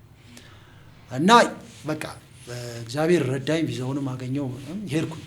እዛ ትልቅ ማለት ሰርቲፊኬቱ እውቀት ነው የምታገኝበት፣ ውድድር ምናምን ላይ አትገባበት። ግን ይዤዋለሁ ወረቀቱን። የሆነ ሞሮኮ ስራ ለመወዳደር የጁቬ አካዳሚ ዝም ብዬ እዛ ሊንክድኢን ላይ ያገኘውኝና ሞከርኩኝ። የተጫወተ ይላል፣ ኤክስፒሪየንስ ያለው ይላል። የዛን ጊዜ አሰልጥኝ የነበረ ላይሰንስ ሲል ጊዜ የመጀመሪያው ሲ ላይሰንስ ይላል፣ ዩኤፋ ሲ ላይሰንስ ይላል። ለካ ዩኤፋ ሲ ላይሰንስ የለኝም። አሁን ሌሎችን ስራ ምናምን ሳይ ጊዜ ዩኤፋ ላይሰንስ በቃ መስት ነው። የትም ዓለም ብትሄድ የመጀመሪያው ክራይቴሪያ ዩኤፋ ላይሰንስ እና ኢኩቫለንት ይላል። እኔ ዝም ብዬ ላኩት እንትን አረኩኝ። ስራውን አላገኘሁትም። ከዛ በኋላ ይሄ ዩኤፋ ላይሰንስ በቃ መማር እንዳለብኝ በቃ ገባኝ። ከዛ በኋላ እዚህ አፍሪካ ሀገር ውስጥ ሳፈላልግ ይሄ 110 ፉትቦል ኮሌጅ መቀመጫውን ሳውዝ አፍሪካ ያደረገ የፉትቦል አካዳሚና ኮሌጅ አካዳሚም ነው ኮሌጅም ነው እና ናሚቢያ ላይ ከናሚቢያ እግር ኳስ ፌዴሬሽን እና ከስኮቲሽ ኤፍኤ ጋር አንድ ላይ በመሆን በየአመቱ የናሚቢያ ኮቾችን 5 ኮቾችን ፍሪ ይሰጣል። ከዛ በአፍሪካ ውስጥ ያሉ ኮቾችን በጠቅላላ ዩኤፋ ላይሰንስ ይሰጣል። ከዛን እዛ ላይ ገንዘብ ከየት ይምጣ? ያኔ በቃ ማለት ድጋሚ ሰውን እንደዚህ ምናምን አትል። በቃ የዛን ጊዜ መስዋዕትነት መክፈል አለብኝ። በቃ በዚህም በዛም ብዬ ልጆችንም ትበድየም ብዬ አስታውሳለሁ። የመጀመሪያ ለቪዛ ምናምን ስትፈልግ አንድ ቀን ቡክ ማድረግ አለብክ። አንድ ቀን ክፍያ፣ ከዛ ሌላውን ቀን ደግሞ ሪዘርቭ ነው የምታደርገው። ዳንኤል ጎተራ የቡና ደጋፊ ነው እና አንድ የሚያውቀው አሜሪካን ሀገር ያለ አንድ ክሬዲት ካርድ ያለው፣ ለምን የኛ ክሬዲት ካርድ አይሰራም። ከዛ ነው ቡክ የምታስደርገው ለአንድ ቀን ብቻ እንዲከፍልልኝ ክፍያውን እኔ እንደምፈጽም፣ ነገር ግን ለአንድ ቀን ብቻ ሪዘርቭ እንዲያደርግልኝ። የተገኘ ሆቴል ደግሞ ውድ ሆቴል ለአንድ ቀን ማለት እኔ አሁን ሳምንቱን ሙሉ መክፈል አልችልም። ከዛ ለአንድ ቀን እዛ ከፈልኩኝ ገባው። ከገባው በኋላ የመጀመሪያ ቀን ኢንትሮዳክሽን ያው ለፈተና ነው ማለት 4 ወር ኦንላይን ትማራለህ። ቲዮሪ ፓርት አለው ፓርት 1 ፓርት 2 ፓርት 3 ደግሞ አሰስመንት ነው። ፓርት 1 ፓርት 2 ጨርሻለሁ፣ ሰክሰስፉሊ አቴንድ አድርጌ ጨርሻለሁ። ፓርት 3 ፈተናውን ካላለፉ ያው ላይሰንስ አይሰጠኝም። ከዛን ገባውኝ የደቡብ አፍሪካ ኮቾች፣ ዛምቢያ፣ ናይጄሪያ ኮቾች እዛ ብዙ አሉ፣ አፍሪካውያን ኮቾች ናቸው። ጠያየኩኝ ርካሽ አልጋ የሚታደርበት ማለት ነው። ከዛ በጣም ርካሽ ያገኘሁት ርቀት አለው፣ በጣም ርቀት አለው። ከዛ ምን አደረኩኝ? ሄድኩኝ፣ ሪዘርቭ አደረኩኝ። 1 ሰዓት ነው ትሬኒንግ ቦታ መገኘት ያለብን። እኔ 11 ሰዓት ነው የምነሳው። ከዛ የጉግል ማፕ ቮይስ አለ አይደለ? ኤርፎን እንደዚህ አደርግና ሞባይሌን እንደዚህ ይዤ በእግሬ 2 ሰዓት ሙሉ ምናምን በቃ ተርን ቱ ዘ ሌፍት ተርን ቱ ዘ ራይት ጎ ስትሬት ምናምን የምትለውን ድምጽ እየሰማው በቃ የመጀመሪያ ቀን አንዴ ትሄዳለህ። ካገኘው በኋላ ያው ስትመላለስ የ2 ሰዓት መንገድ በእግሬ ነው የምሄደው። ሲሄድም ስመለስ በእግር ነው የምትሄደው። ማለት ትራንስፖርት እኔ ለማጋነን ብዬ አይደለም፣ እውነቴ ነው የምነግርህ። ትራንስፖርት ውድ ነው። ከባረ ታክሲ ነው የምትይዘው፣ ውድ ነው በጣም። እንደገና ደግሞ እዛው አቅራቢያው ያለው ለአንድ ቀን ያስኩት ሆቴል እዛው አቅራቢያ ነው፣ ወከራ ግን ሰማይ ነው ክፍያው። ያንን አድርጌ ስለዚህ በሰው ሀገር ኮስት ሚኒማይዝ ናሚ በረሃ ምናምን አለ እንግዲህ አንበሳ ይኑር አይኑር አላውቅም። ብቻ እኔ የሚታየኝና የሚታየኝ ኮርሱ ነው። በዛ ያንን በጣም ኮስት ሚኒማይዝ አድርጌ ያንን ሲ ላይሰንስ ያዝኩ። ከዛ በኋላ በቃ መቆም አልፈለኩኝም። ራሴን ፕላን እያደረኩኝ ስኮትላንድ ቢ ላይሰንስ ለመስራት ሄድኩኝ። በጣም የደች ፉትቦል አድናቂ ነኝ እና ከዛ በኋላ ራሴን በፋይናንስ ማዘጋጅባቸውን ነገሮች በብዙ ነገሮች ራሴን ማደራጀት እንዳለብኝ እንትን አልኩኝ። ከዛ ብዙ 433ን በቃ ሆላንድ ፉትቦል ዩኒቨርሲቲ በጣም የደች ፉትቦል አድናቂ ነኝ እና ብዙ ነገሮችን የነሱን እንትን እከተላለሁ እና እዛ ጌም አናሊሲስ ነው 433 የተማርኩት። እዚህ 6 ሳምንት ኦንላይን ተማርኩኝ። 1 ሳምንት ኤር ዲቪዚዮን ትገባለህ፣ ጌሞችን ታያለህ፣ ፒኤስቪ አካዳሚ ትሄዳለህ፣ ወይም የአያክስ ሁለተኛ ቲሙን ትሄዳለህ፣ ትገባለህ። ኮቾች አሉ፣ ይሰጣል አሳይመንት። የዚህ 4 ሜዳ ክፈለው ሜዳውን ይለዋል። አንደኛው ሜዳ ላይ ያለበትን ችግር ነው አንተ የምታጠናው ትባላለህ። ጓደኛ ሌላውን ያጠናል። እዛ ቦታ ላይ ክፍተቶቹ ምንድናቸው? ከዛ በኋላ ያንን ክፍተት ለዛ ክፍተት የሚሆን ትሬኒንግ ፕላን አዘጋጅ ትባላለህ። በነጋታው ማታውን ሁሉ ስትጭር ታድርና ጠዋት ላይ ፕሬዘንት ታደርጋለህ። አናሊሲስ ነው ጌም፣ ሪል ጌም ትገባለህ። ለዛ በሽታውን ትፈልጋለህ፣ ለበሽታው መድኃኒት ትሰጣለህ። እንደገና ደግሞ ትሬኒንግ ላይ ትሞክረዋለህ። በጣም ኢንቴንሲቭ ነገር ግን በጣም ኢንተረስቲንግ የሆነ ይሄ ዝም ብለህ የዩዝ አይደለም። ሌቨል 2 ሃይ ፐርፎርማንስ እንትን ነው። ማኑዋሎች አሉ፣ በቂ ሪሶርስ አለ። ሪል ጌም ነው። የኤር ዲቪዥን ገብተህ ነው የምታየው። አካዳሚ ከሆነ አካዳሚ ገብተህ ሄደህ ነው የምታየው። የምታሰለጥን ከሆነ አካዳሚዎቹ ላይ ሄደህ የአካዳሚ ተጫዋቾቹን እየተረጎመልህ እዛ ያለው ስትራክተር ትማራለህ። በቃ ይሄም እንዳልኩ ሰርቲፊኬቷ የዩኤፋ ናት። ስቲል ስራ የምትወዳደርበት። አሁን ለምሳሌ ዱባይ አካዳሚ ስከፍት የጠቀመኝ የዩኤፋው ላይሰንስ ነው አንዱ ክራይቴሪያ። ይሄኛው እውቀት ነው ማለት የትም ብትሄድ ደረትን ነፍተክ ምንም ሳትቸገር የምታሰለጥንበት ማለት ነው። በኮንፊደንስ ማንኛውም ነገር የምትሰራበት ማለት ነው። እና አናሊሲስ ጌም አናሊሲስ ብቻ ነው ያጠናሁት። ያ ነገር ብዙ ኮስት አድርጌያለሁ። ስኮቲሽ እንግዲህ 2 ነው የምትሄደው እንግሊዝ ሀገር። 1 ለፕራክቲስ ነው የምትሄደው፣ 2 ለመፈተን ነው የምትሄደው። የትራንስፖርቱ ኮስት አስበው፣ እንደገና ደግሞ ለስልጠናው የምትከፍለው ኮስት አስበው፣ እዛ ሄደህ ለሆቴል የምትከፍለው ኮስት አለ፣ ጊዜ አለ፣ ብዙ ነገሮችን ትረዳል። አንዳው ለምሳሌ ቢ ላይሰንስ ሲሄድ እዚህ የቴሌቪዥን ዲኤስቲቪ አስተላላፊ ነበርኩ፣ አናሊሲስ ነበርኩ። ክፍያ አለው፣ ገንዘብ አለው፣ ይሰጣል። ያንን ሳክሪፋይስ አድርጌያለሁ ማለት በቃ ግዴታ ሎንግ ተርም እዚህ ጋራ የምታገኘው ገንዘብ አለ፣ ያንን ትተዋለህ። ለሎንግ ተርም ብዙ መስዋዕትነት ከፍያለሁ እና ራሴን ለማብቃት ነው። ኢቭን አካዳሚካሊም ስትማር አሁን ለምሳሌ እኔ ማኔጅመንት ስማር ልክ የማታው ሰዓት ሁሉም ተጫዋች ያቅሙን እንትን ብሎ ወጥቶ ሪላክስ አድርጎ ራሱ ሚዝናናበት ሰዓት ነው። እኔ ደግሞ ዩኒቨርሲቲ የሚሄድበት ሰዓት ነው። 6 ኪሎ ዩኒቨርሲቲ የሚሄድበት ሰዓት ነው። የጊዜ መዝናናት የሚገባ ሰዓት፣ ልጆችህን መርዳት የሚገባ ሰዓት፣ ብዙ ነገሮች ነው ሳፍከ እንትን መስዋዕትነት የምትከፍለው ራስን ለማብቃት ማለት ነው። እና በዛ መንገድ እነዚህን ሰርቲፊኬቶች እነዚህን ላይሰንሶች ለመያዝ ያው የእግዚአብሔር እርዳታ አለበት። ግን በቃ ምንም በጣም ብዙ አቅም ይጨምርልሃል። በቃ ብዙ አቅም። በጣም ደስ ይላል። በጣም ትልቅ ስኬት ነው ብዬ አስባለሁ። አሁን የነገርከኝ ኳሊፊኬሽኖች አሉ፣ ያለህ ስብዕና አለ። እነዚህ ተደምረው እድሉ ደረጀን በሀገር ውስጥ ተፈላጊ አሰልጣኝ ማድረግ እየቻሉ ታዲያ ለምንድን ነው በአሰልጣኝነቱ በሊጉ ላይ ያልተመለከትነ? ምክንያቱ ምንድን ነው? ማለት አንዳንድ ጊዜ ያው ኤክስተርናል ነገሮች ዝም ብለው ሁሉ ጊዜ እንትን ማድረግ አልፈልግም። እኔ ሁሉ ጊዜ ማለት አሁን የሚሰማኝ ስሜት ማለት እኔ በስያለሁ ብዬ ነው ማስበው። ገባ አይደል? ይሄን ነገር ስናገር ማለት ፓርት ኦፍ ዘ ሶሉሽን መሆን ነው የምፈልገው ብዙ ጊዜ ማለት ነው። አሁን የሚሰማኝ ስሜት ማለት ሁሉ ነገሮችን ወደ ውጭ መውጣት አልፈልግም ይሄን ነገር ስናገር ማለት ነው። ግን ውስጡ ጥራት አለ ወይም ደግሞ ውስጡ የተስተካከለ ነው ውስጡ የተመቸ ነው ልልፈልግ አይደለም። ገባ አይደል?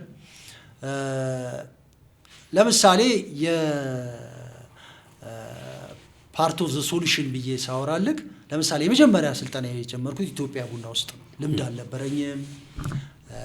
ያኔ የነበረኝ የማኔጅመንት ዲግሪና ሲ ላይሰንስ ነው። ተቀጥሬ የገባሁት በሪፖርተር ጋዜጣ ላይ ማስታወቂያ ወጥቶ በቡድን መሪነት ነው ተወዳድሬ የገባሁት። ከዛ በኋላ ነው በወቅቱ የነበሩት አሰልጣኝ ፖፓዲች ድራገን ፖፓዲች ወደ ስልጠናው ወደ ምክትልነት እንዲገባ ኢንቫይት ሲያደርጉኝ ወደዛ የገባሁት። ከዛ በኋላ ከአሰልጣኝ ፖፓዲች ጋር የተፈጠረ ነገር ነበረ። በወቅቱ የነበሩ ቴክኒክ ዳይሬክተር ከሳቸው ጋራ መጀመሪያ አብረው የቆዩ ሰው ነበሩ። ብዙ ተጫዋቾችን አንድ ላይ መርጠዋሉ። እንግዲህ አንድ ሰው የመጀመሪያ ሰው አጠገብ ያለ ሰው ነው የምትሰማው። ኋላ የመጣ ሰው ከዛ ከነበረው ሰውዬ የበለጠ ልትሰማ አትችል። ምናልባት እዛ ጋር ክፍተት የተፈጠሩት ነገሮች ተመልሼ ሳይ ነው። በዛ ወቅት ላይ ያ ችግር ሲፈጠር እኔ ወደ ወጣት ቡድን ሄድኩኝ። ወጣት ቡድን የነበረው አሰልጣኝ ወደ ዋናው ቲም መጣ።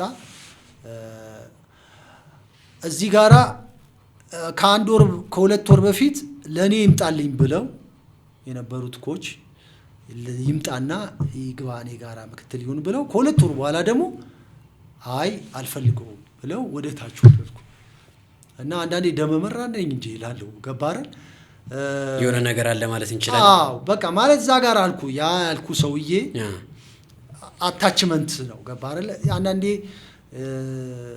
ያን ቦታ ጋር ስትፈልገው እዛ ጋር ያለውን ሰውዬ ማራቅ አለበት መጀመሪያ ማለት ነው። እና ጀስ እኔ እድሉን ሰጥተውኛል፣ ገብቻለሁ፣ አይቼዋለሁ፣ ብዙ ልምድ ይዤበታለሁ። ከዛ ወደ ወጣት ቡድን ሄድኩኝ።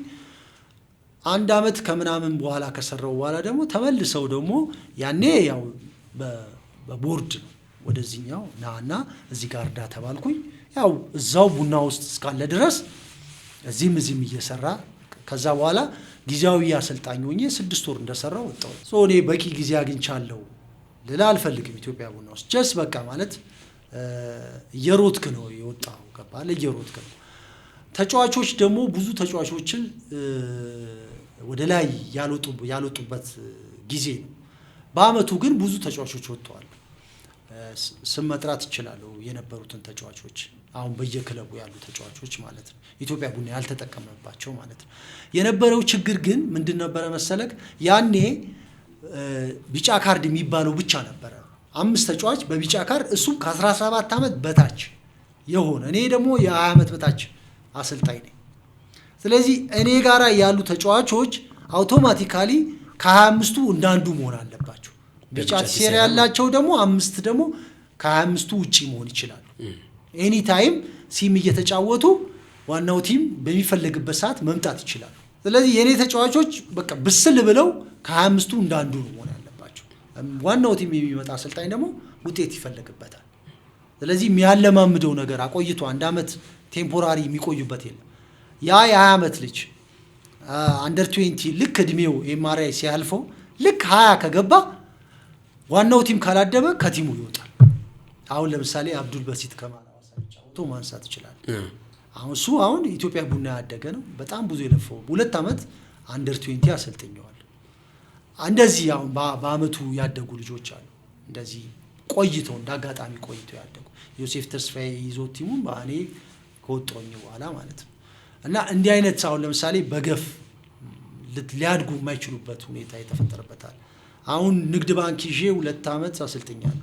ንግድ ባንክ ወደ 9 የሚሆኑ ተጫዋቾች አድርገዋል በ2 ዓመት ውስጥ ማለት ነው። ዋናው ቲም ማለት ነው። አሁንም ያሉ ንግድ ባንክ ውስጥ ያሉ ልጆች አሉ። ያ ምንድነው የፈጠረው ነገር ምንድነው? ሲስተሙ ከስር ያሉትን 5 በልዩ አረንጓዴ 5 ደግሞ በቢጫ ስለሚያሳድግ ስለዚህ ያንን ቦታ ብዙ ተጫዋቾች ከስር ሊተኩስ ስለሚችሉ ያኔ የነበረው ኢትዮጵያ ቡና የነበረው ደግሞ ይሄ አልነበረ። አረንጓዴ ብቻ ነው። በአረንጓዴ ያ ልጅ መቆየት የማይችልበት ነገር ካለ ሌላ ተጫዋች ይመጣል። በሱ ቦታ የበሰለ ተጫዋች ይፈለግ ነበር እና ከዛ አንፃር ማለት ብዙ ነገሮችን እድል የማጣት ነገርና ማለት ጊዜ በደንብ ተሰጠኝ ብዬ አላስብም። እና በወጣት ደረጃ ግን እኔ እመረካባቸው ነገሮች የሰራዋቸው ብዙ ነገሮች አሉ። በንግድ ባንክም ሳሰለጥን ኢትዮጵያ ቡናም ሳሰለጥን 1 ዓመት የውጤት ደብረ ብርሃን አሰልጥኛለሁ። እዛም እኔ ወደ 10 የሚሆኑ ተጫዋቾች ከደብረ ብርሃን ከታች ከሰፈር ውስጥ ምንም ዝም ብሎ መንደር ውስጥ የሚጫወቱ ተጫዋቾችን ሰብስቤ ዋናው ቲም አስገብቼ ደሞዝ እንዲያገኙ አድርጌ እኔ በአመቱ ከወጣው በኋላ ያ ቲም ሱፐር ሊግ ገብቷል። እስካሁን ድረስ ደብረ ብርሃን ሱፐር ሊግ ላይ ነው ያለው።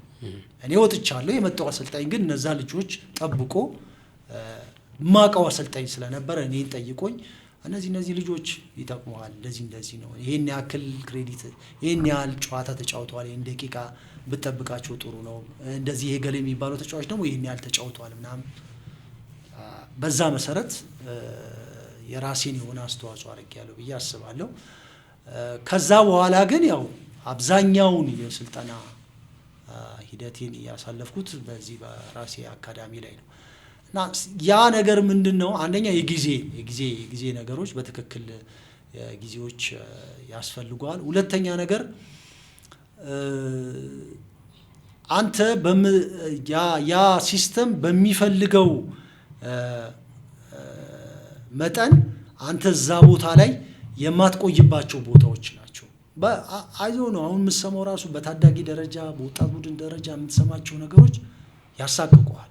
ከባራ እኛ ስንወጣ እንደቀላሉ ለምንወጣባቸው ስንገባም እንደቀላሉ ከፈለግን የምንገባባቸው ቦታዎች አሁን ሲሪየስሊ ለታዳጊዎች ሁሉ መንገዱ የተዘጋባቸው በጣም የተቆለፈባቸው ቦታዎች ነው። እነዚህ ቦታዎች ላይ አዶን ነው በፊት እንዲህ አይነት ሩመሮች ትሰማለህ። እገሌ የሚባል አሰልጣኝ ይቀበላል ትሰማለህ። ግን ያ እገሌ የሚባለው አሰልጣኝ 20 ሰው ቢይዝ ወይ 5 ተጫዋች ወይ 3 ተጫዋች ሊሆን ይችላል። 15ቱ ምርጥ ተጫዋች ይይዛል። በእኛ ጊዜ በነበረበት ሰዓት አባራ ብዙ ተጫዋቾች ይወጣሉ። አባራ አሁን ጄኔሬሽኑ በጠቅላላ ነው። በጣም የሚያስፈራ ነገር እሱ ምንድነው? ጄኔሬሽኑ ያለው ሴታፕ ሳይኮሎጂካል ሴታፕ ያሰቅቃል። በቃ ሰው ከሌለ ወይም ደግሞ በእንደዚህ አይነት መንገድ ካልሄድኩኝ አልገባም ብሎ ያስባል። እና ያ ሴታፕ እኔ የኔን ማውራት ያሰቅቀኛል። ከባረለም እዛ ሲስተም ውስጥ በአንድ መልኩ ይሄኛውን ሲስተም ስለተመቸኝ በዚህ መቆየት ያስፈልገኛል ብዬ እስካሁን የቆየሁባቸው ሁኔታዎች አሉ። ደግሞ እንደ ደከመ ሰው ራሱን እንዳዘጋጀ ሰው ደግሞ በዛ ሌቭል ደግሞ ማሰልጠን ትፈልጋለህ። ያ ሌቭል ደግሞ ሲስተሙ አይፈቅድም። አንድ ምሳሌ ባነሳልህ አሁን አንተ ጠንካራ ሲስተም ከሆነ በአንድ ወቅት ላይ ኢትዮጵያ ቡና እየተጫወትኩኝ አንድ ጋዜጠኛ እኔ ጋር አይመጣ ያን ጨዋታ ቲሙ ወደ ታችኛው ዲቪዚዮን የሚወርድበት ነበር። እሺ ከናንተ በተቃራኒ የሚጫወተው ማለት ነው። እሺ ያ ቲም ያ ጋዜጠኛ እዛ ቲም ተጫውቻለሁ ከዚህ በፊት ስለተጫወትኩኝ ኃላፊው ይነግሯል እሱ ባትሄድ ሌላ ተጫዋች ጋር ብትሄድ እና እሺ አይልም ግድ የለም እኔ አውቀዋለሁ ምናምን ይለዋል። ግድ የለም እኔ ልሂድ ይለዋል። ገብረትንሳኤ ኬክ ቤት ነው ቀጥሮኝ ፒያሳ መጥቶ አወራኝ። ባትነግረኝ ይሻል ነበር። አሁን ግን አልኩት አሰልጣኙ ራሱ እኔን ቤንች ካደረገኝ አልኩት ችግር ነው የሚፈጠረው። እኔ አሁን ቤስት ተሰላፊ ነኝ። አሁን በዚህ ኬዝ እኔ ቤስት ማልሰለፍ ከሆነ እኔ አሰልጣኙንም ጭምር አለቀው ብዬ ነግሬው እና የሆነ ተጫዋች እንደውም እሺ ያላቸው ነገር ግን 3 ጎል አገባ። እሺ ያላቸው ተጫዋች ተከላካዮቹ ምናምን በቃ ተነግሯቸዋል አያገባባችሁ ምናምን ተብለው ከዛን ሲዘናጉ 3 ጎል ሃትሪክ ሰራባቸው። ከዛ ያ ቲም ወረደ። ያ ጋዜጠኛ ግን ሽምግልና የተላከው ከዛ ቡድን ጋር የተለየ ግንኙነት አለው ማለት ነው። አዶን ነው ገባረለ ማለት ፒአር ይሁን ምን ይሁን አላውቅም። እኔ ማቀው በጋዜጠኝነቱ ነው ማቀው። በጊዜው ሚዲያ ላይ ነበር የሚሰራው። ሚዲያ ላይ እኔ በጋዜጠኝነቱ ነው ማቀው። ሚኒስትሪ ሚዲያ ላይ ሬዲዮ፣ ቴሌቪዥን ሁሉም ላይ ይሰራ ነበር። ኦልሞስት ጋዜጣ ላይም ሬዲዮ ሪሴንትሊ ነው የመጣው። አብዛኛው የዛን ጊዜ ጋዜጣ ላይ ነበር የሚሰሩት ስራዎች። እነዚህ ኤፍኤም ሬዲዮኖች እኮ ሪሴንት እንትሮች ናቸው። አሁን ምነግርህ ታሪክ ኦልሞስት ወደ 14 ዓመት ምናምን 2002 ታሪክ ነው ምነግርህ። እና በጊዜው ታዋቂ ነበር ያ ጋዜጠኛ። ጋዜጠኛ ታዋቂ ጋዜጠኛ ነው። እና መጥቶ ጠየቀኝ። አይ እንደዛ የሚሆን ነገር አይደለም አልኩት። ለቀላቸው ብሎ ማለት ነው። አሁን ልል የፈለኩት ነገር ምን መሰለክ? እኔ ደግሞ እየተጫወትኩኝ 2 ቢጫ ይቻለሁ። ሰበታ ነው ጨዋታው። ሰበታ ላይ ነው ጨዋታው። በአመቱ ነው የሰማሁት። ወደ 7 የሚሆኑ የኢትዮጵያ ቡና ተጫዋቾች ፍራንክ ተቀብለዋል ለሰበታ ለመልቀቅ ማለት 7 የሚሆኑ ተጫዋቾች ማለት ነው በወቅቱ የነበሩት ማለት ነው። እኔ 2 ቢጫ ነበረብኝ አልተጫወትኩኝም የዛን ጊዜ። እና ምንድነው ይሄ ነገር የሚያስፈራ ነገር ማለት ነው። ወደ ስልጠናው አሁን ወደዚህ ሲስተም ገብታ አሁን በፊት ላይሰንስ ይዤ አንዳንድ ላይሰንሶችን ይዤ መጥቼ ማስታወቂያዎችን የክለቦችን እከታተላለሁ፣ ሰዎች ጋራ ደውላለሁ፣ ኮሙኒኬት አደርጋለሁ ለመግባት በቃ ወደ ሲስተም ውስጥ ለመግባት ምናምን። አሁን እንደዛ አይደለም ገባር። አሁን ይሄን ታሪክ ምነግርህ አሁን ኳስ የሆነ አካል ላይ አለች፣ በእጅ ተይዛለች። የሆነ ሲስተም የሆነ አካል ጋራ ተይዛለች። ጎል ትሆናለች፣ ዳኛ ትይዛለች፣ አሰልጣኝ ታስቀጥራለች፣ ተጫዋች እንደዚህ ታስይዛለች፣ ታሳድማለች፣ ምን ትላለች። ጠንካራ ሰው አይወጣም ማለት ነው። እዛ ላይ ብትገባም አሁን እነዚህ የቆየባቸው ተሞክሮዎች አሉ። አንተ የምታውቃቸው ነገሮች ተሞክሮዎች አሉ። እንትን ማይልክ ማለት የሚያናድዱ ነገሮች አሉ። ገባረል ብዙ ነገር ባይሆንም ያለፍክባቸው ልምዶች አሉ። ስታሰለጥን ያለፍክባቸው ያያቸው በአይነት የሰውየውን የኃላፊውን ፍላጎት የተጫዋቾቹን ፍላጎት በቃ ማለት አይምሮ ላይ እንዳትገባ ሪፍሬን የምታረግባቸው ደግሞ እዚህ ጋር ደግሞ የለፋው ነገር አለ። ዲሌማ ነው የምትገባው። ያ ሁሉ ኢንቨስትመንት አለ። በቃ ለማሰልጠን ራስን እንትን ለማድረግ የለፋባቸው ነገሮች የሄድክባቸው ነገሮች አሉ እና እነዛ ነገሮች ያስፈሩሃል ወደዛ ውስጥ ለመግባት። እንደገና ደግሞ ገብቼ ለምን አልጋፈጥም፣ የሆነ ነገር ለምን አልፈጥርም፣ በዚህ መልኩ ምንም ለምን አላደረግም ምናምን ብለህ ሁሌም ቁጭ ብለህ ሂሳብ ትሰራለህ። ሁል ጊዜ ነው ነገር ሁል ጊዜ ኦኬ እዚህ ጋር እየሰራው ነው፣ አገሬን እያገለገልኩኝ ነው፣ ተጫዋቾች እየበቁልኝ ነው፣ እንደዚህ የተወሰኑ ተጫዋቾችን ደግሞ ይዤ በገባ በቃ የምትለው ነገር አለ። በራስ መንገድ የቀረጽካቸው ተጫዋች አዲስ ጄኔሬሽን ከባረ ያልተነካካ ጄኔሬሽን እንደዚህ አይነት ነገር የተወሰነ ጊዜ እዚህ ጋር ብለፋ በሰራ የሆነ ጄኔሬሽን ማብቃት ይችላልው ብለ የሆነ ነገር ፕላን ታደርጋለህ እና እዚህ መዛም ትላለህ። ኦኬ እኔ ብዙ ነገሮች ኦፖርቹኒቲዎች አሉ ለምን ውጪ ሄጄ እዛው ያሰለጠንኩኝ እድሎች አሉ። እኔ አሁን ዱባይ ሬዚደንስ አለኝ እዛ ሄጄ ኢትዮጵያዎችን ማሰልጠን እንደገና ደግሞ ውጪዎቹን ላይሰንስ እኔ የዩኤኢ እግር ኳስ ፌዴሬሽን ኢኩቫለንት ላይሰንስ ሰጥቶኛል ማሰለጥንበት ተወዳድሬ ምገባባቸው እድሎች አሉ። እዛ ጋራ ኢትዮጵያውያንም ታሰለጥናለህ እዚህ ጋራ የራስንም ስልጠና እንደገና ደግሞ የሆነ ነገር ጭንቅላትን ደግሞ የምታሳምነው ነገር አለ። እዚህ ጋር የለፈበት ብዙ ነገሮችን እንደ ተቋማው ቪዲዮአይን እንደ ተቋም ያደረኩበት ነገር አለ። እኔን የማይፈልግበት ደረጃ አድርሼዋለሁ በእውነት ለመናገር እና እነዚህ ሁሉ ነገሮች ለኔ በቃ እንትን ናቸው የሆነ ዲሲሽን የሚጠብቁ ግን ደግሞ ያልወሰንኩባቸው ነገሮች ናቸው። ለዛ ነው ብዙ ጊዜ ብዙም አያስደስተኝም ባለ መግባቴ እዚህ ጋር እንደ ሴም ታይም ደግሞ እዚህ ጋር ሆኜ ደግሞ የምታያቸው ነገሮች አሉ። ኮንትሪቢዩት አለማድረግ መቻሌን ደግሞ የሆነ ነገር ፊልት አደርጋለሁ። በጣም ከባድ ነው። አቅም ያለው ወጣት አሰልጣኝ የሚመጥን አሰልጣኝ በሲስተሙ ተገፍቶ ዳር ላይ ቆሞ ለውሳኔ ሲቸገር መመልከት በጣም ከባድ ነው። ቀደም ሲል አንድ ያነሳነው ሐሳብ አለ። ሰበታ ላይ የኢትዮጵያ ቡና 7 ተጫዋቾች ገንዘብ እንደተቀባበሉ ስለዚህ ያኔ ነው የጀመረው ማለት እንችላለን። መቀባበሉ ዳኛ መያዙ ያደገ እኮ ነው የመጣው ሁሉ ነገር ጄኔሬሽን ነው። አሁን የ80ዎቹ አሰልጣኞች ጀምሮ የመጣ ነገር አንድ የሆነ በthe highest level በሀገራችን የተጫወቱ አሰልጣኞች በፊት የነበሩ 80ዎቹ ላይ የነበሩ አሰልጣኞች በእነሱ ስር የገቡ ኮቾች አብዛኞቹ በእንደዚህ አይነት ነገር እንትን ያሉ ናቸው።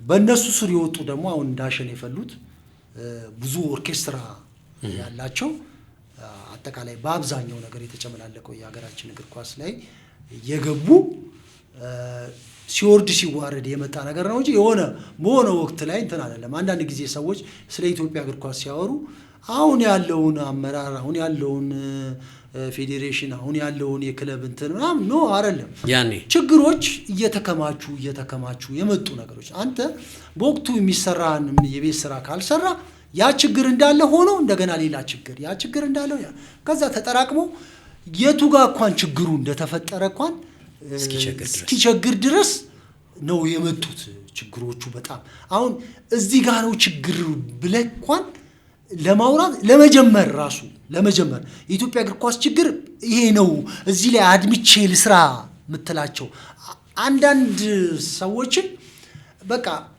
ሪፍሬን የምታደርገው በቃ ማለት ያሉበትን በርደን ያለባቸውን ኃላፊነት ያለባቸውን እንትን አንዳንድ ጊዜ ሁሉንም ነገር ተናግረ ማትናገራቸው ነገሮች አሉ። ለምን እነሱ ላይ በርደን እየጨመርኩ እንዳይመስለኝ ነው። ገባ አይደለም?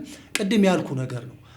የመፍትሄው አካል ለመሆን መስራትና እዛ ነገር ላይ ማለፍ ይሻላል ከሚል ነው ሪፍሬን ማደርገው ማለት ብዙ ነገሮችን ምቆጠው አንድ የነሱ በርደን ከባድ እንደሆነ እንዳይጨምርባቸው።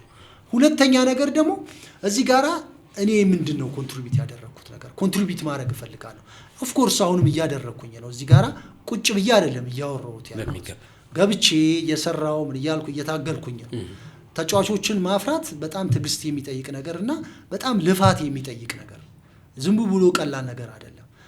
እዚህ ጋራ እየሰራው ምን እያልኩ እዚህ ጋር ያሉት ሰዎች ደግሞ የሆነ ነገር ጠቆም ታረጋለህ።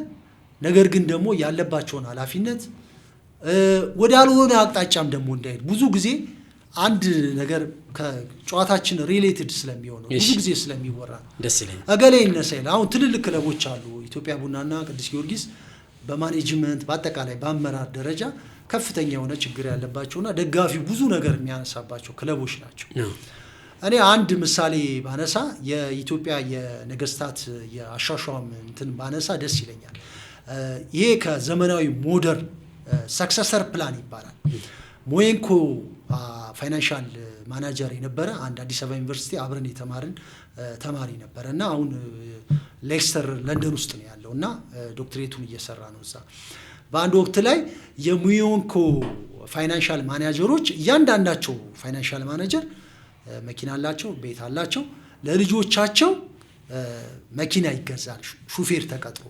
ያንን የሚደረገው ትምህርት ቤት እንዲያደርሱ፣ ያንን የሚደረገው ለልጆቻቸው ብለው አይደለም። ያን ፋይናንሻል ማናጀር እውቀቱን በደንብ እንዲሰራ ለመጠቀም ያንን የሚያደርጉት እና እያንዳንዱ ፋይናንሻል ማናጀር ሰክሰሰር ፕላን ያዘጋጃል። ነገ የሚተካው ሰው ማለት ነው። እሱ ባይኖር ነገ የሚተካው ሰው ማለት ነው። የኢትዮጵያ የነገስታት ሹመት ታሪክ ካየ ነገስታቱ ሲሾሙ ንጉሠ ነገስት ተብለው በሚሾሙበት ቀን እዛው ላይ አልጋ ወራሹ ይሾማል።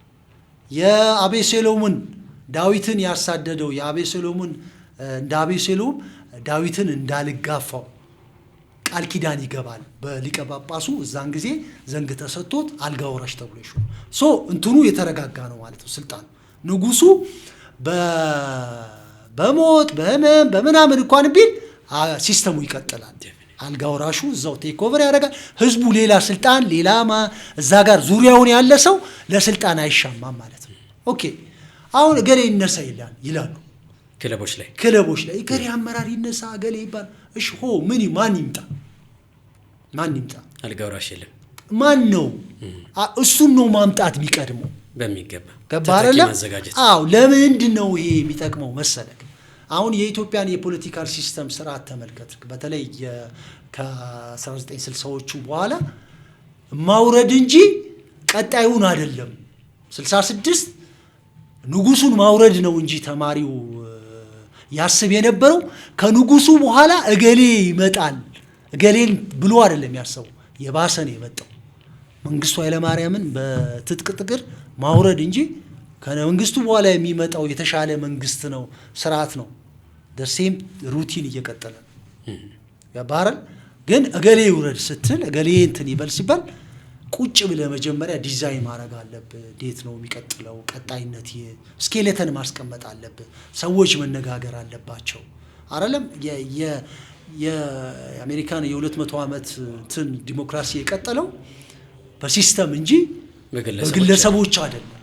ከባረለ ሲስተም ነው በቃ ማለት አስበክ ያ ሳምበዲ ይውረድ ያልከው ሰውዬን አኮሚዴት የሚያደርግ የሱ ኤክስፒሪየንስን በዛ ውስጥ ኮንትሪቢዩት የሚያደርግልን ቀለል ብሎት እንዲወርድ ልክ እንደ ንጉሱ ማለት ነው። ቀለል ብሎት አልጋ ወራሹ በተረጋጋ ነገር እንዲመጣ የተረጋጋ ሲስተም ያ ነገም ትውረድ ትለዋል። የመጣው ሰውዬ ተከማችቷል። እዚህ ችግር ይቀርፈዋል አይቀርፈው ብዙ የተከማቸ ችግር ነው።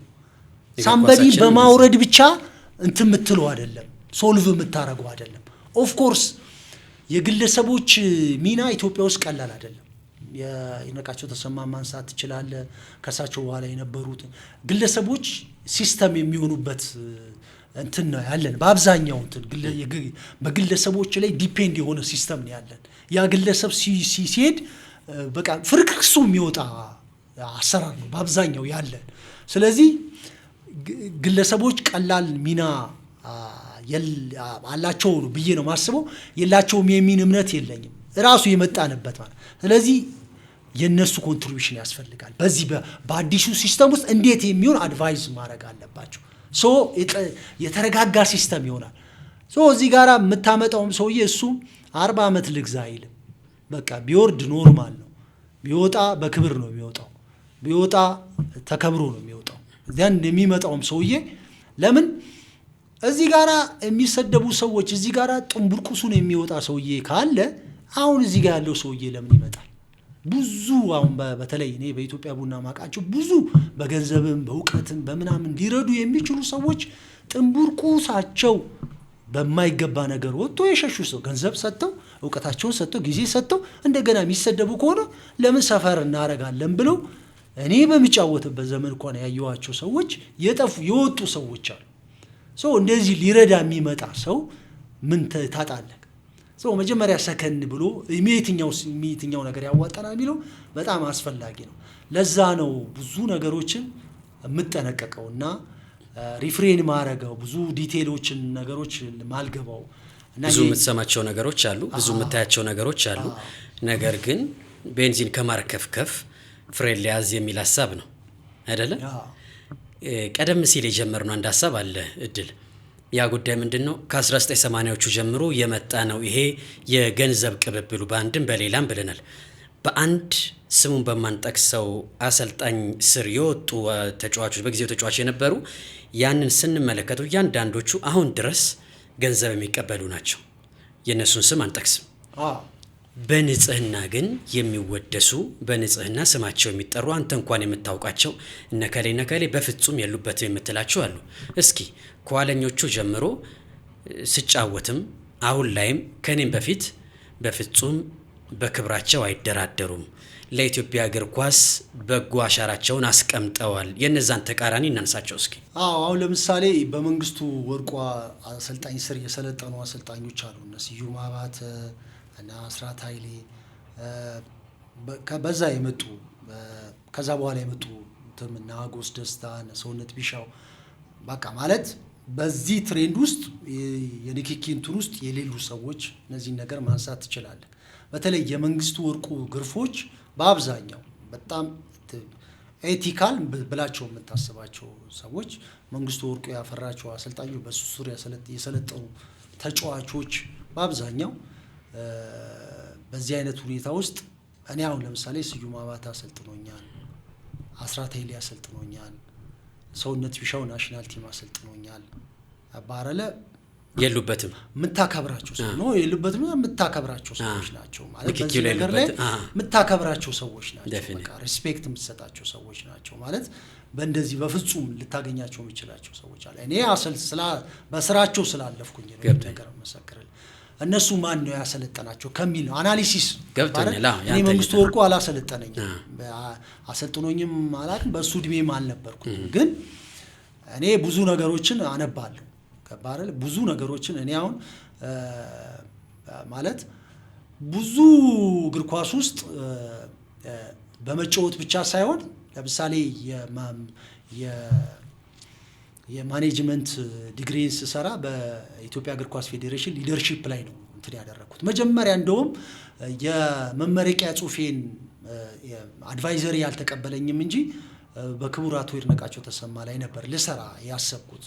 ኋላ ላይ ብዙ ከገፋው በኋላ ብዙ ርቀት ከሄድኩኝ በኋላ ኖ በኢንስቲትዩሽን ስራ በግለሰብ አይሆንም ሲለኝ ያ ብዙ ኢንቨስቲጌት ያደረኩበት ነገር ብዙ ዶክመንቶች እጄ ላይ ነበሩ ማለት የተጠቀምኩባቸው ሰዎችን ሄጄ ኢንተርቪው የሰራሁባቸው የእሳቸውን ልጅ ለምሳሌ የአቶ ይድነቃቸው ተሰማ ልጅ ኢንተርቪው አድርጌያለሁ። ብዙ ነገሮች መጽሐፍ ሰጥቶኛል። የተለያዩ በመጽሔቶችን በዛ ወቅት የታተሙ ለምሳሌ የኢትዮጵያ እግር ኳስ ፌዴሬሽን 25ኛ ዓመቱን ሲያከብር በ1968 የታተመ መጽሐፍ በእንግሊዝኛ በአማርኛና በፈረንሳይኛ ጋዜጠኛ ሰለሞን ያሳተመው ይመስለኛል። ፌዴሬሽን ውስጥ አሉ የሚባሉ መረጃዎች በጠቅላላ እዛ እንትን አድርጌያለሁ። ቤተ መጽሐፍት ሄጃለሁ። ጋዜጦችን በጣም ኢንቨስቲጌት አድርጌያለሁ። ወበዘክር ያሉ ጋዜጠኞችን እኔ በራሴ ስጫወት ደግሞ ያሉ የሚባሉት የነበሩትን ጋዜጠኞችን ከመራ ስፖርት ጀምሮ በቃ ቅዳሜ ሲመጣ የስፖርት ጋዜጣን በቃ ከሀ እስከ ፐ ድሮ 8 ፔጅ ነበረ 16 ከለር ሲሆን ጀምሮ ሁሉ ነገር እግር ኳሱ ስላለ ታነባለህ፣ ምን ትላለህ፣ ትከታተላለህ፣ እግር ኳሱን ምን ትላለህ። ያ ነገር ስለ መንግስቱ ወርቁ ለማወቅ ኢቭን የመንግስቱ ወርቁ ባዮግራፊ የተጻፈው መጽሐፍን አንብቤያለሁ። ስለዚህ ስለ ኢትዮጵያ እግር ኳስ ለማወቅ ብዙ የራሴን ነገር ኢንቨስቲጌት አድርጌያለሁ። እኔ በዛ አሰልጣኝ ስር የሰለጠኑ አሰልጣኞች በእኔ ውስጥ ያለፉ አሰልጣኞች ደግሞ ይሄ ባድ ካራክተር ያላቸው ሰዎች ደግሞ አሉ። እነዛ እንትናቸውን ስታጠና ጀርባቸውን ስታጠና ማን ያሰለጠናቸው ያ አሰልጣኝ ኦኬ ያ አሰልጣኝ ምን አይነት ካራክተር ነበረው፣ እንደዚህ አይነት ነገር ይታማ ነበር፣ እንደዚህ አለ።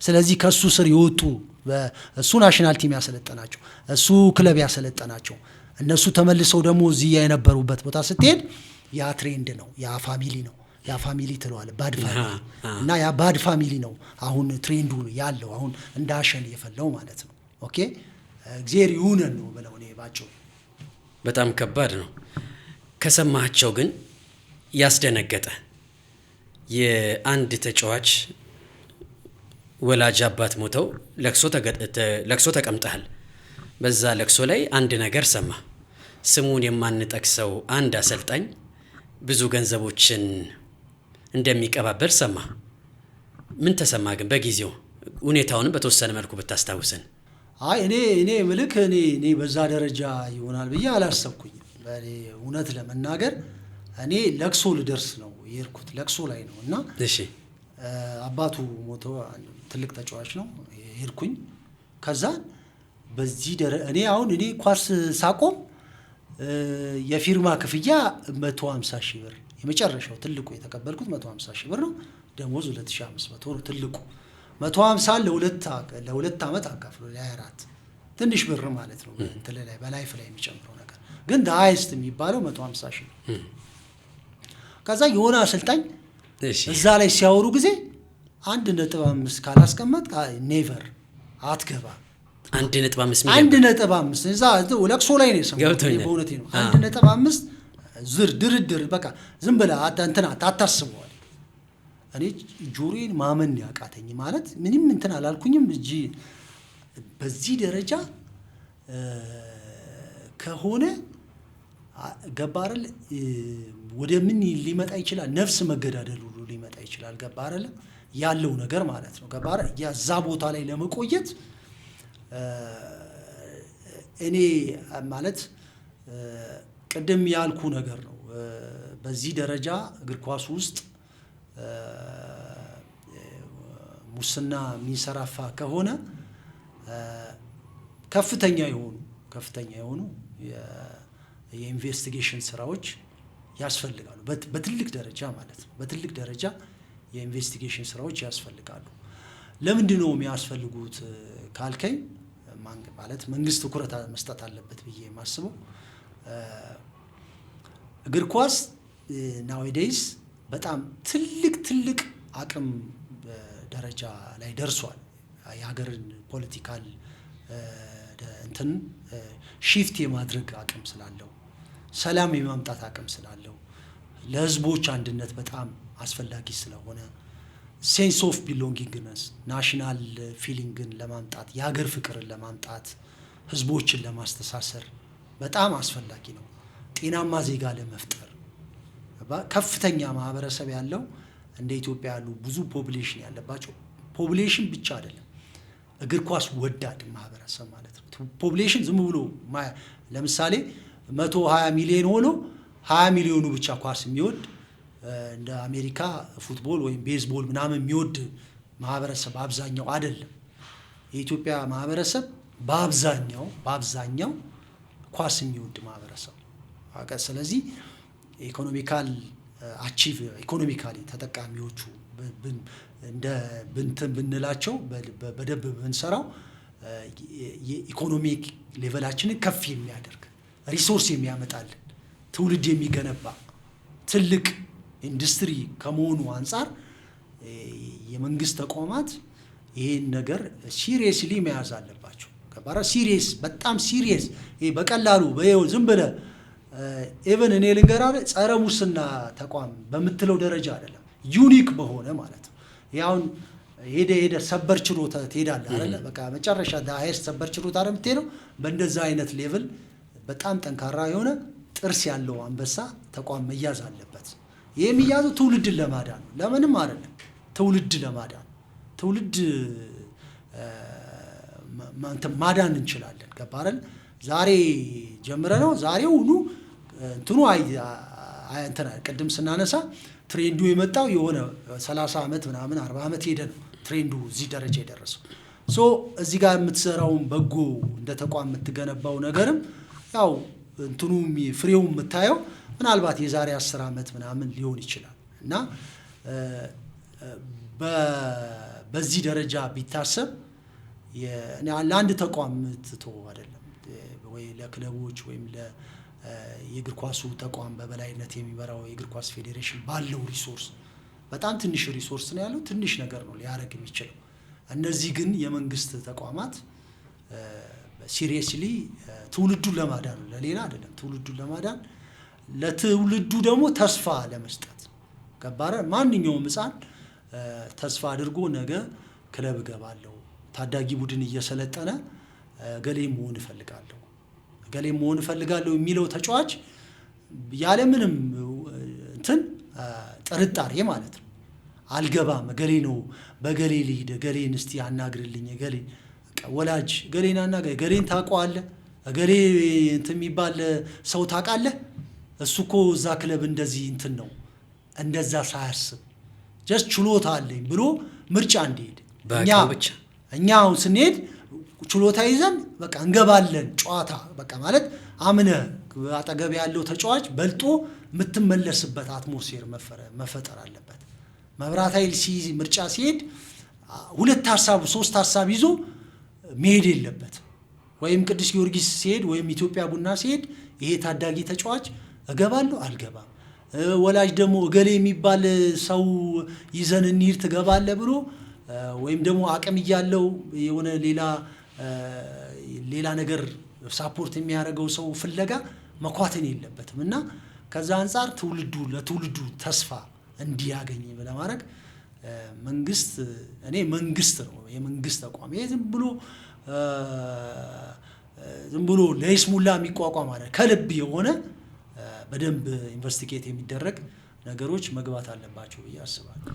በጣም አሪፍ ብዙ ጉዳዮችን እያነሳሳን ነው። ኢዲዋይ ላይ ደረስን፣ ከሸገር እስከ ዱባይ። እስኪ ኢዲዋይ ምን ላይ ነው ያለው? ፕሮግረሱ እንዴት ነው? በተወሰነ መልኩ እናንሳው። እኔ ባይ ዘ ዌይ ይህንን ሀሳብ የመጣልኝና ለመስራት ያሰብኩት ባርሴሎና 2019 በፈረንጆቹ የዛሬ 6 ዓመት አካባቢ ማለት ነው። ትምህርቴ ላይ 130 ክሬዲት አወር ከተማርኩ በኋላ ፕሮጀክት አናሊሲስ ሰርተህ ሳብሚት ታደርጋለህ እና ያ ፕሮጀክት አጠቃላይ ትምህርቱን ያማከለ እንደገና ደግሞ ልሰራቸው የምታስባቸውን ስራዎች በሀገር ላይ ስትመለስ ልሰራቸው የምትፈልጋቸው ነገሮች እዛ ላይ ሳብሚት ታደርጋለህ ማለት ኢንክሉድ ታደርጋለህ።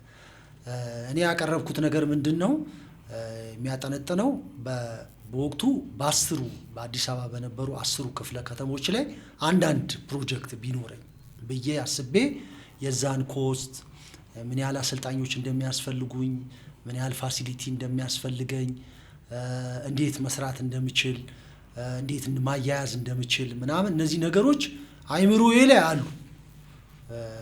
ከዛን ያንን ሳብሚት አደረኩኝ። የአመት አኑዋል ፕላን ታስገባለህ፣ በወር ትከፋፍለዋለህ። ከዛን የሳምንት ዊክሊ ትሬኒንግ ሴሽን ታዘጋጃለህ። የየዕለቱን ደግሞ እንዴት አፕሮች እንደምታደርግ እዛ ላይ ትላለህ፣ ታሰፍራለህ። ያን የምታደርገው የሆነ አካዳሚ ትሄድና ጌሙን ይቀረጽና ያ ጌም ይሰጣል። እዛ ላይ የተጫዋቾችን ኢንዲቪጁዋል ኳሊቲ፣ የቲሙን ደረጃ በዛ መሰረት ለአንድ አመት ያን ቲም ይሄን አሰራለሁ ብለህ ከዛ በኋላ ፕሮጀክት ውስጥ ነው የምታስገባው ያንን ፕላን። ያ ማለት ቻይና ሜርክ፣ አሜሪካ ሜርክ፣ ኢትዮጵያ መጣ በተጫዋቹ ሌቨል ፕሌየር ዴቨሎፕመንት ዞን ይሉታል እነሱ። ሜዳ ስላለ ብቻ የምታሰራው ነገር አይደለም። ከባድ ሳይንስ ነው፣ ትልቅ ሳይንስ ነው። ከባድ ሳይንስ ነው፣ ትልቅ ሳይንስ ነው። ከባድ አይደለ? በደንብ ተዘጋጅተህ የምትገባበት ነገር ነው እና ያንን ነገር እዛ ላይ ሐሳቤን ካቀረብኩኝ በኋላ የተመቻቸ ጊዜ ፈልግ ነበር። አዲስ አበባ መጥቼ እንዴት ነው የሚሰራው? መጥቼ እንደገና ዝም ብዬ አካዳሚ አልከፈትኩም። ያው ተመልሰ ያው እዛው እንትን ውስጥ ነው ፕሮፌሽናል ሌቭል ውስጥ ነው ያለከው። አንዳንድ ጊዜ ወጣ ገባ እያልክ ትሰራለህ። ከዛ የተወሰነ አመት በኋላ በተለይ ባለፉት 3 አመታት ዘንድሮ 4ኛ አመቴ ነው ሙሉ ጊዜን እዚህ አካዳሚ ላይ ነው እየሰጠሁት ያለሁት። ብዙ ነገሮችን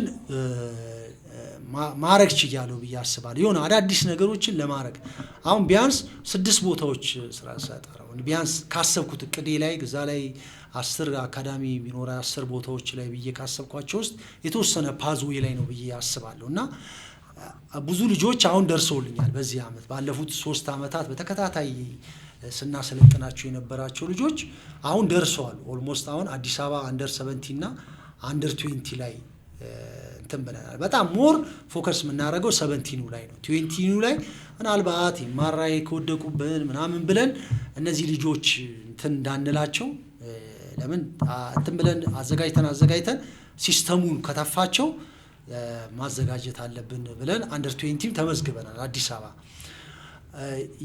ሌላ የፈጠርናቸው ነገሮች ብዬ ማስበው አሁን ያለው ግንዛቤ ክለቦች ላይ ያለው ግንዛቤ ነው ትልቁ ነገር በኢትዮጵያ ሁኔታ አንድ ተጫዋች አብቅተ ባለፉት የለፉ አካዳሚዎች በለፉ እንትኖች አሉ ፕሮጀክቶች አሉ ምንም ነገር ያልተጠቀሙ አንድ ተጫዋች አፍርተክ ምንም አይነት እንደውም ለምነ ነው መስጠው ለምነ ነው ለዛ ክለብ መስጠው እና ዘንድሮ ምንም ክለብ ልጆቼን ምርጫ አላኩኝ የትኛውም ክለብ ለምን ራሳቸው ነው መወዳደር የፈለኩት በቃ ያኔ ያዩዋቸዋል እዛ ጊዜ ትደራደራል እና ያዘጋጀሁት እንትን አለ ከክለቦች ጋር ለመስራት ምንድነው ያዘጋጀሁት ነገር ማለት እኛ አሁን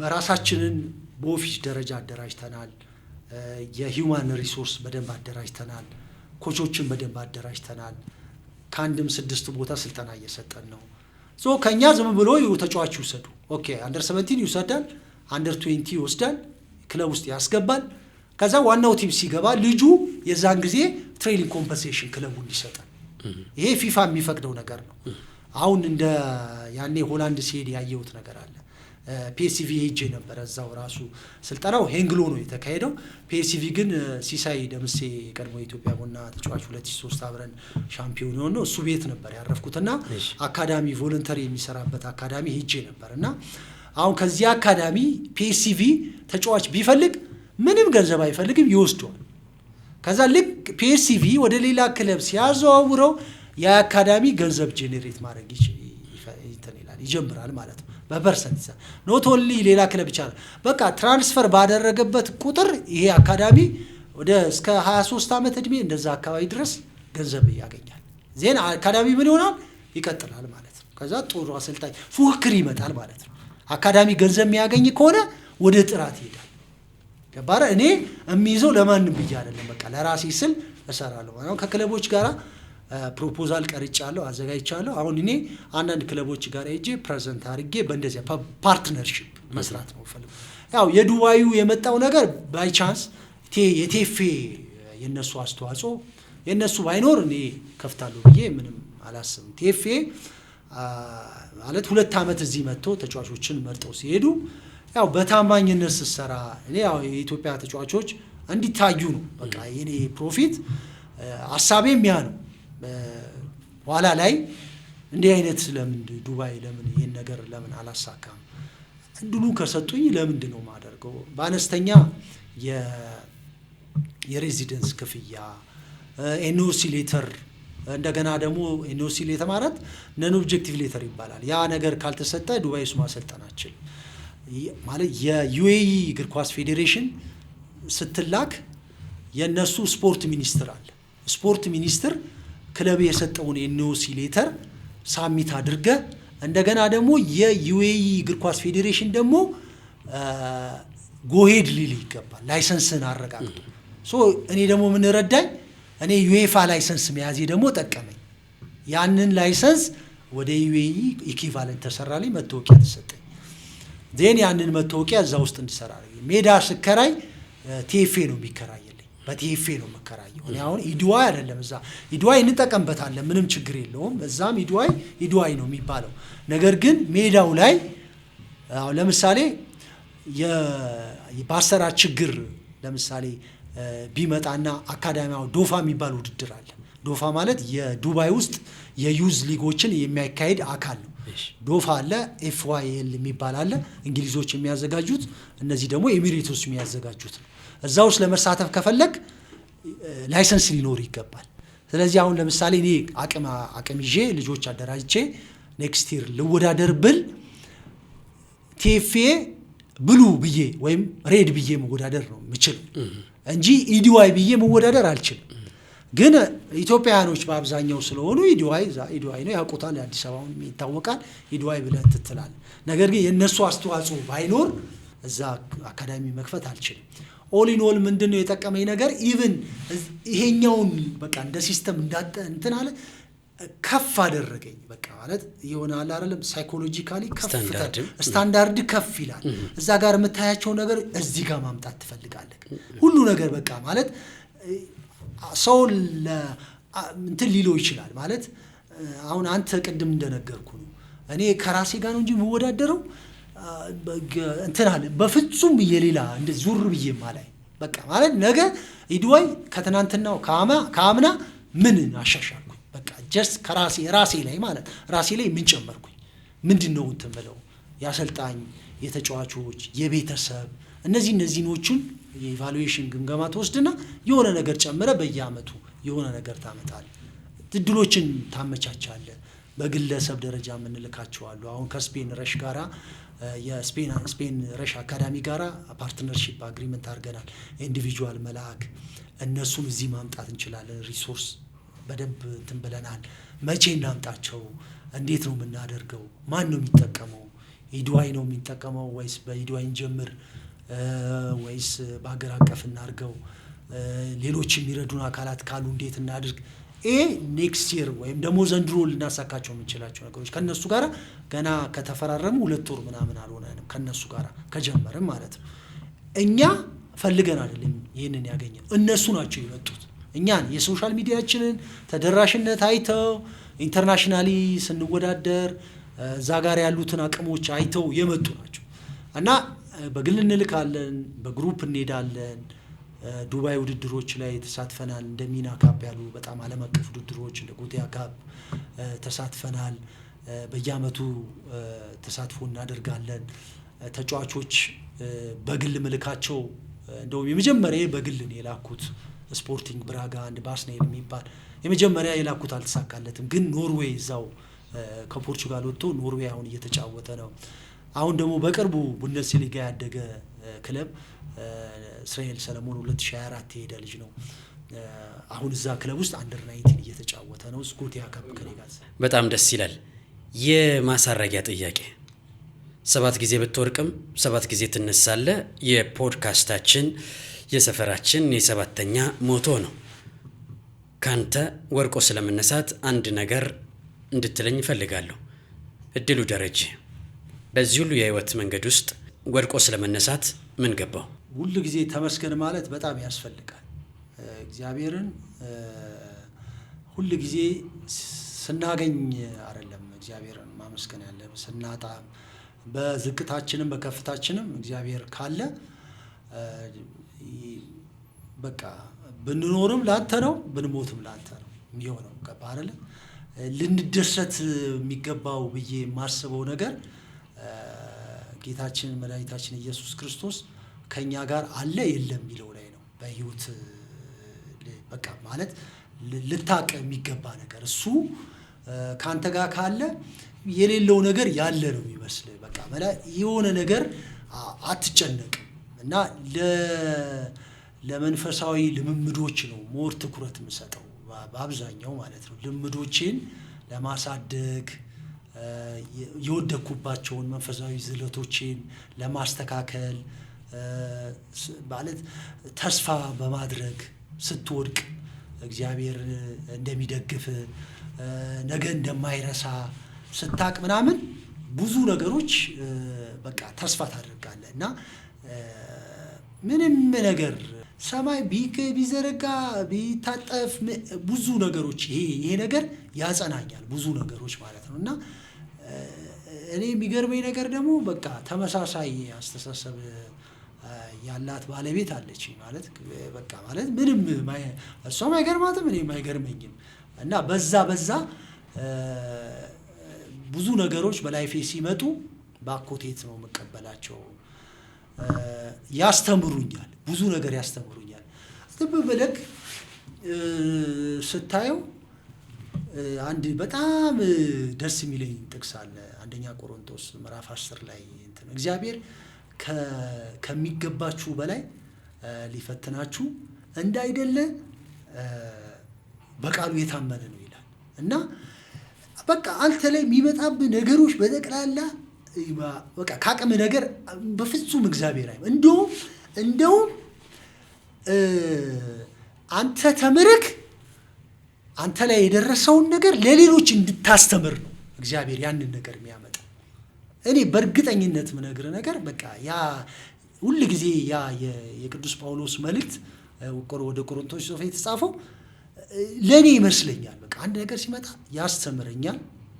ከዛ በኋላ በላይፌ ደግሞ አሁን ለምሳሌ እኔ በፕሮፌሽናል ሌቨል ደረጃ ተምሬያለሁ፣ ምን ብያለሁ፣ ሚት አደርጋለሁ ብዬ አስባለሁ። ምንም ጥርጣሬ የለኝም በዛ።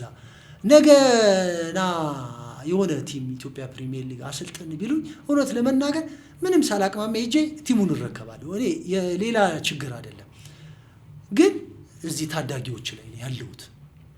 ከዛ ይኸውላችሁ እዚህ ጋራ አየር መንገድ ያለው ተሰብሬ ነበረ። ወደ አያት ሆስፒታል ሲሄድ ዶክተሩ እግር ኳስን ካይምሮ ላይ አውጣ አለኝ። ከዛን ከጀሶ ገብቶልኝ ኦፕራሲዮን ተደርጌ አልጋ ላይ ሆኜ እድሉ ደረጀ ኳስ ተጫዋች ባትሆን ምን ትሆናለህ? መማር አለብህ። ራሴን ጠይቄ ራሴን መለስኩኝ። ተሻለኝ። ናሽናል ቲም ተጫወትኩ፣ ክለብ አገኘሁኝ። ግን ተምሬ ደግሞ ከኳስ በኋላ ያለውን ነገር እንደገና እንድቀጥል ምክንያት እንዲሆነኝ ይሄ ነገር መጣ። ተመርታችሁን ተማሩ፣ ይሄ ባይሳካ ይሄ ይሆናል። ሁለቱም ከሆነ ደግሞ እንደዚህ እንደኔም ሰክሰስፉል መሆን ትችላላችሁ። ስለዚህ 24 ሰዓት አላችሁ። 8 ሰዓቱ ትምህርት ቤት ነው የምትሄዱት። 1/3 እድሜያችሁ ትምህርት ቤት ነው የሚያደርገው። 1/3 እድሜያችሁን የሰጣችሁበትን ነገር አውትፑት ሊኖራችሁ ይገባል። ስለዚህ ተማሩ። በተሰበሩ ኳስ ላትጫወቱ ትችላላችሁ። የህይወት አጋጣሚ ኳስ ተጫዋች ላትሆኑ ትችላላችሁ። ስለዚህ እኔ ፕራክቲካል ትምህርት ነው ይሄን እንድትማሩ። ይሄ እግዚአብሔር በእኔ ላይ ያመጣው እንትን ነው። ወጣቶች ጋርም ያስቀመጠኝ ምክንያት ስላለው እነዚህ ታዳጊዎችን እንዳስተምር ላይፌን ያለፍኩባቸውን ነገሮች እንዳስተምር ተስፋ እንዲያደርጉ ብዙ ወጣቶችን ምክንያት ስለሆነ ነው እዚህ ጋር ያለሁት። ነገ ደግሞ አውቶማቲካሊ ተስፈንጥሬ እግዚአብሔር የፈቀደበት ቦታ እንደሚሄድ አውቃለሁ። ግን ደግሞ እዚህ ጋር አገልግል ካለ ደግሞ ልክ እንደ ዮናስ ነው የሚሆነው። የእግዚአብሔር ወደ ተርሴስ እሄዳለሁ ስትል ኖ ተርሴስ አይደለም ነነዌ ሂድ ተብለ አሳ ነባሪ እንትን ውስጥ ገባና ተርሴስ ላይ ትሄዳለህ። ወይንም ደግሞ እንደ ሙሴ እሳቱን ፍትፍቱን አነሳለሁ ስትል ተው ፍትፍት ተብለ ኮልታፋ ትሆናለህ። እሳት ውስጥ እጅን ትጨምራለህ ወይ ከንፈርህን እጅን ትጨምራለህ። ስለዚህ ያለበትን ሁኔታ በህይወት ያጋጠመህን ሁሉ ነገርን ባኮቴት መቀበል አለብህ። ደስተኛ እግዚአብሔርን በሁሉ ነገር ማመስገን አለ። ብዙ ነገር ልነግር ይችላል በላይፍ ያጋጠመኝን፣ ግን ይሄን ታሪክ ያሰሩ ወጣቶችንም ስለማሰለጥን ኦቨር አምቢሽየስም አንዳንድ ወጣቶች ስለሚሆኑ ብዙ ጊዜም ስለምናገር ያን ነገር በሌላ በኢትዮጵያ ባሉ ወጣቶች ይሄንን ቢሰሙ ምናልባት ከኔ ከተማሩ ትንሽ ነገር ይሆናል ብዬ ነው እንጂ በላይፌ ላይ ብዙ ነገሮች አሉ። ግን ወይኩን ፈቃድከ ነው በቃ አንተ የፈቀድከው ይሁን በላይፌ ላይ። በጣም ደስ ይላል። እድሉ ደረጀ በዴክሶ በሜዳ ስምህ ከኢትዮጵያ ቡና ጋር 2003 ሻምፒዮን ሆነሃል። ቡድኑን በአምበልነት ምርታል፣ አገርን አገልግላል። አሁን ደግሞ በኢዋይዲ አካዳሚ ከሸገር እስከ ዱባይ ያንተ አካዳሚ ታዳጊዎችን እያፈራ ነው።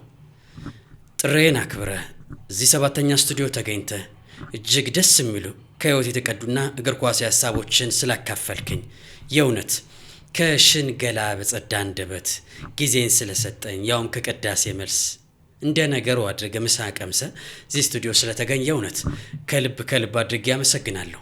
በመጨረሻም ስለ ፖድካስታችን የምትለው ነገር ካለ እባክህ። ያው እኔ ቀልድ አይሆንብኝ እንጂ አንድ ጊዜ ጋይ ሰውነት ኢትዮጵያ ቡና አለ የሚባለው ያው ቦሬ ደረጃ የምንሰማው ነገሮች ነበር። ኢትዮጵያ ቡና ሊገባ ጋይ ሰውነት እንዲህ አለ ተብሎ ይወራል። ክላሽና ታንክ ስጡኝ ብሏል ይባላል እና አንዱን ለማባረሪያ ከቤቴ ሲቀር አንዱ ደግሞ በርቀት እና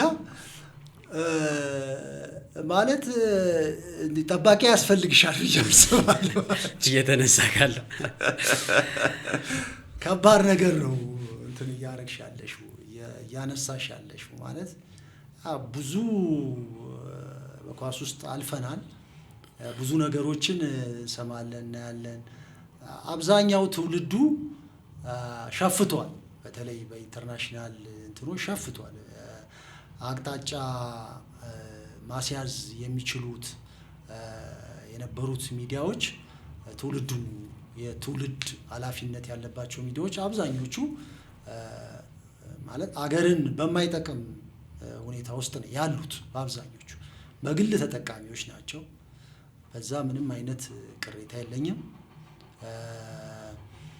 አንዳንድ ጊዜ ኦፖርቹኒቲዎችን መጠቀም አለብክ አንድ ሰው ኦፖርቹኒቲን ለምን ተጠቀምክ አትለው ጊዜው የሰጠው ነገር ነው በዛ አይ ሪስፔክት ማንንም ሰው ቢሆን ሪስፔክት አደርጋለሁ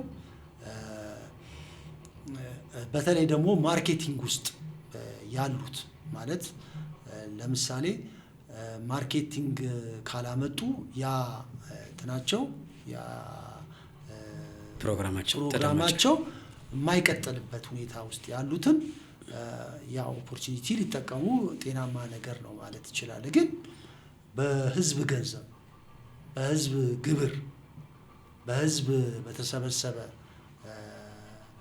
ገንዘብ የሚተዳደሩ ሚዲያዎች ኃላፊነት አለባቸው በቃ የሀገርን እግር ኳስ ወደ አንድ የፈሰሰ ትውልድ እንዳይጠፋ በደንብ ኃላፊነት ባለው ሁኔታ ትውልዱን ወደሚቀርጽ ነገር መሄድ አለባቸው ብዬ አስባለሁ ባይ ዘ ዌይ ቅድም ስገባ ስቱዲዮሽን አይቼ በጣም አድንቄ ነበር እና ሲጀመሩ የተለያዩ ስቱዲዮዎች ሲጀመሩ ገብቻለሁ ብዙ በሚዲያ ላይ አዲስ አይደለሁም ገባለሁ